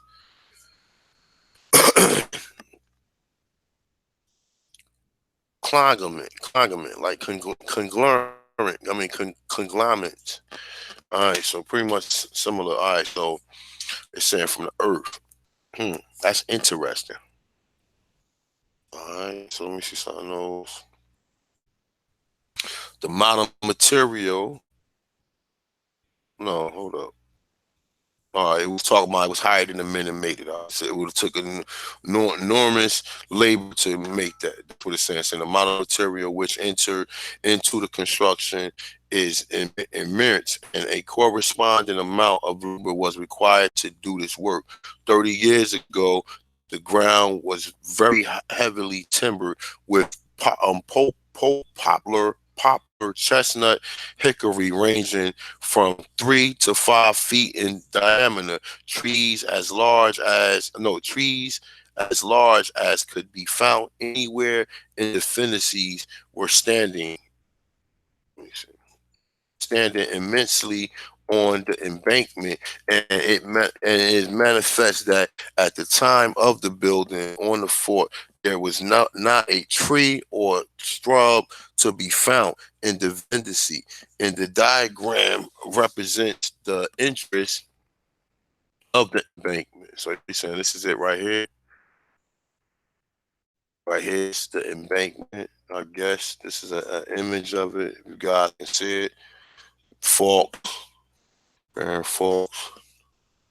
Well, I don't need to go into that right there, but let me see. So I'm gonna go right here and talk about it. It's in addition to these considerations, it is shown to have been in existence before De Soto visited the country. It's saying on the 7th of August, 1819, Colonel Andrew Irwin, on whose land the fort was caused was caused to be cut down. It would cut down a white oak tree. Major Murray and himself counted 357 annular. It's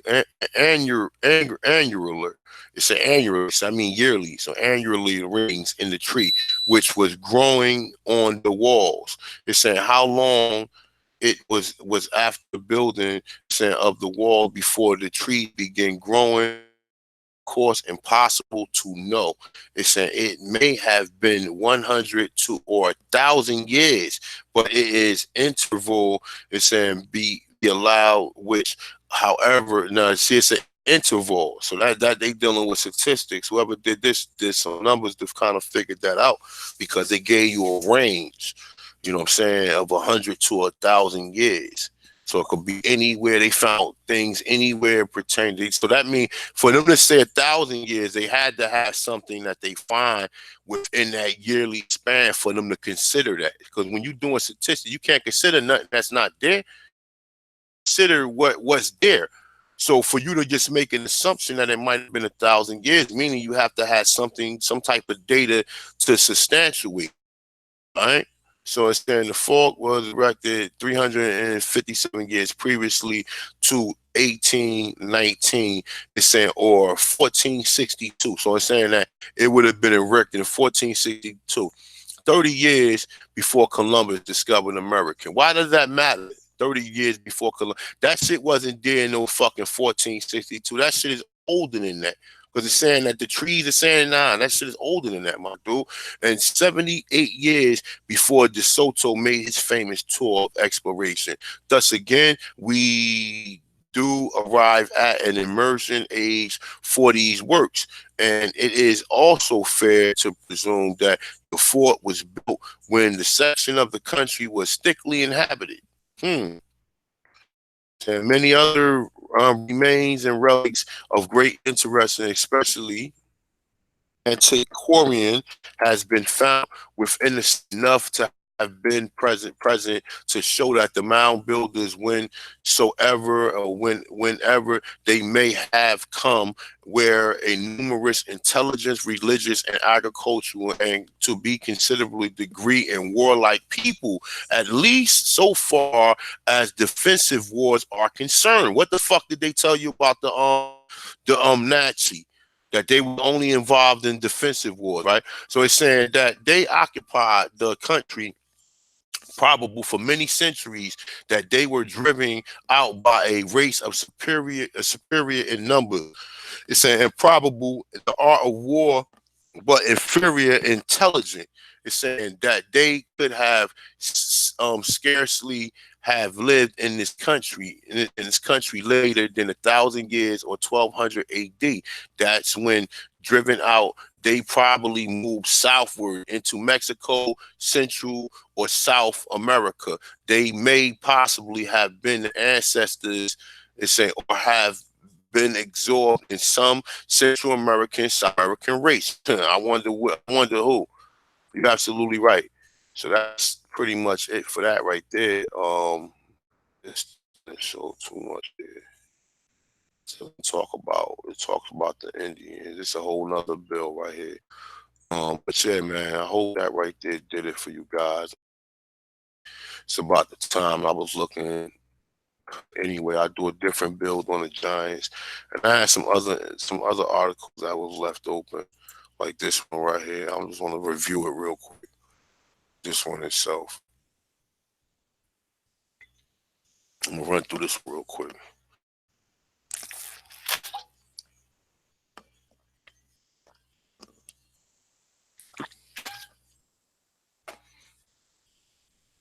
Still drinking coffee. It's 2 o'clock in the afternoon. Just give me a second for this to load. Hopefully, you guys enjoying the build. You guys just came in, hit the like button. The like button is free. You know what I'm saying? I don't know. Maybe I need to put this shit on Patreon. People respect it more. You know what I'm saying? Because that's what it seems like. Anytime you give away anything free to black people, we don't seem to appreciate the shit. When you put a price on it, make it seem like it costs more. You know what I'm saying? So, hopefully that ain't matter. That ain't what's going on. But like I said, a lot of this information is not being put out there. People not taking the time out to teach the people the proper information, or at least give them an idea that other things exist outside of the shit you was taught in your common universities. So I'm gonna let this load up a minute.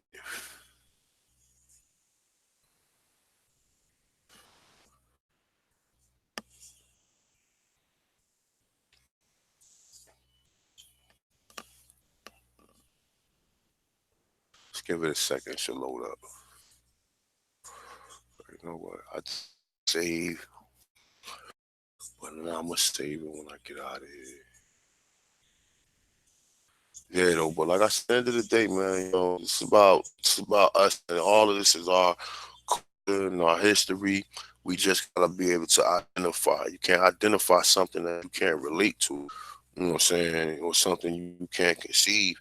If you can't see if you a being, I already know, undoubtedly. It's like my first hunch was about the fucking census. I already know. They proved it. They already said that the Indians classified as color. It ain't just a couple thousand of them. So all of these burials and shit that they find over here is our ancestors. So this is one more bill. I'm gonna finish this article right here. When as soon as it load up,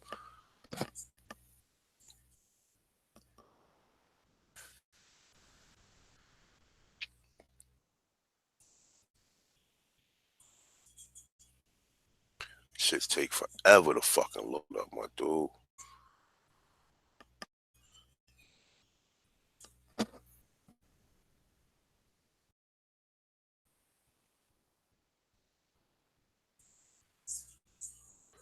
Okay, it's moving now. All right, so we're gonna talk about this. We're gonna read this. Spare him.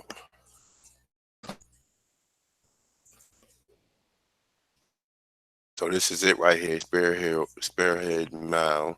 It's an interpretation, forgotten Andrina burial site. All right. So it's the Andrina culture was some of the first to construct burial mounds. say earthworks and other on the Ohio River Valley. Early Andrina sites dates between 1000 and 200 BC. 200 BC. What? Oh, one. Hold on. Hold on. Let me get an understanding of that. 200 BC.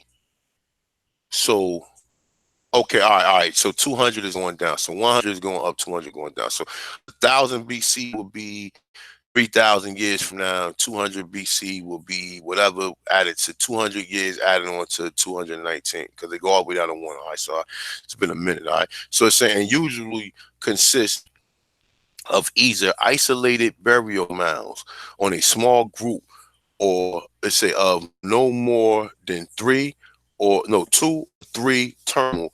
The earth mounds can contain extent of flexible burials, cremation pits, and bark lined tombs, and represent a generational burial places of local communities and hamlets beginning sometime around 200 BC and continuing to 300 AD. All right, so multiple dispersions of any communities begin to assimilate together at specific ritual areas, construction, large burial mounds, as ceremonial earthworks and enclosures. The development of the late Andina is considered to represent the expression of broad political identity. All right, so I think this is something about what we kind of read before. Let me. Yeah, it's freezing up again. Let me see.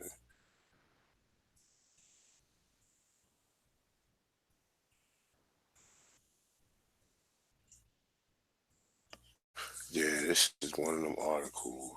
Let me see. All right, so all right, moving down now. So let me get into this. All right, so it says some of the late Andina sites became vast ritual landscapes, such as Wolf Plain Mounds and groups in Afton County, Ohio, and Charleston earthworks works in Kanawha County, West Virginia. Ladine Mounds often contain various types of log tombs, it's saying, and also more ceremonial earlier structures. While excavations of some large miles were well documented in the 20th century, others were destroyed with very little it's saying documentation and forgotten. These articles present the available information for such mound of the southern Ohio. All right. Oh boy, these fucking articles, man. All right, so let me show this one. All right, so the Spearhead, the largest burial in County. It's saying the county of Spearhead Mound was located in Anderson Township, situated close to the southern bank of the Little Dry Run. It's saying which ran past its base in the 1800s. Early surveyors of the mounds document a wonderful size and speculated about the contents. Timothy Day, 1839, reported that the mound was 40 feet high and 12.19 meters high and contained 600 feet circumference. It's saying, and suggested that it could hold the remains of the mighty chief.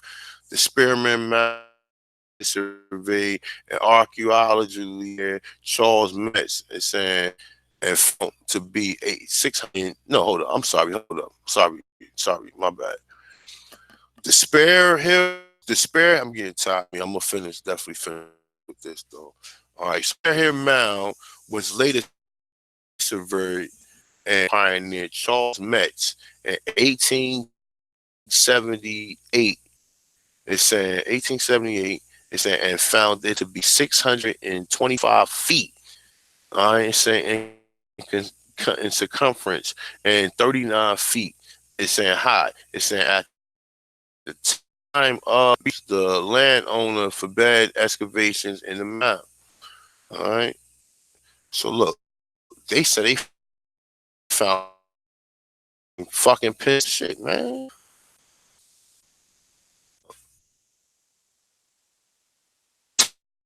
Titans. Look.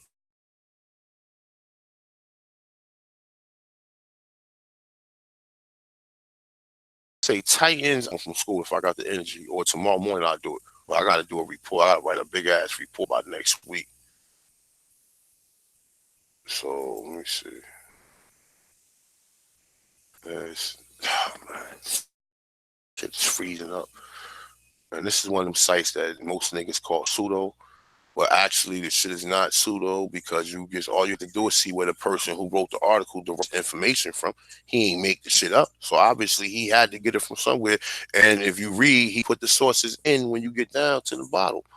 So you just gotta be smart to be able to read things as long as they check the sources out to see if they check out.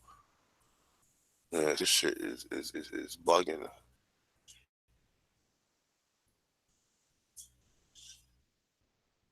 All right, so now it's bugging.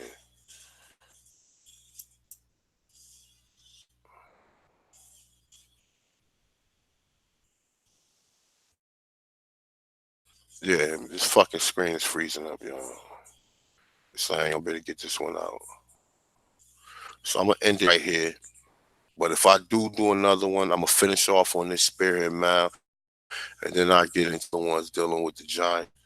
So hopefully you guys and presentation and historical evidence, and the mounds we already know. You have people make reference to the mounds about how the Indians went to the mounds, but yet we see a lot of inconsistent with what some of the other people was reading. Let me see. It's moving now.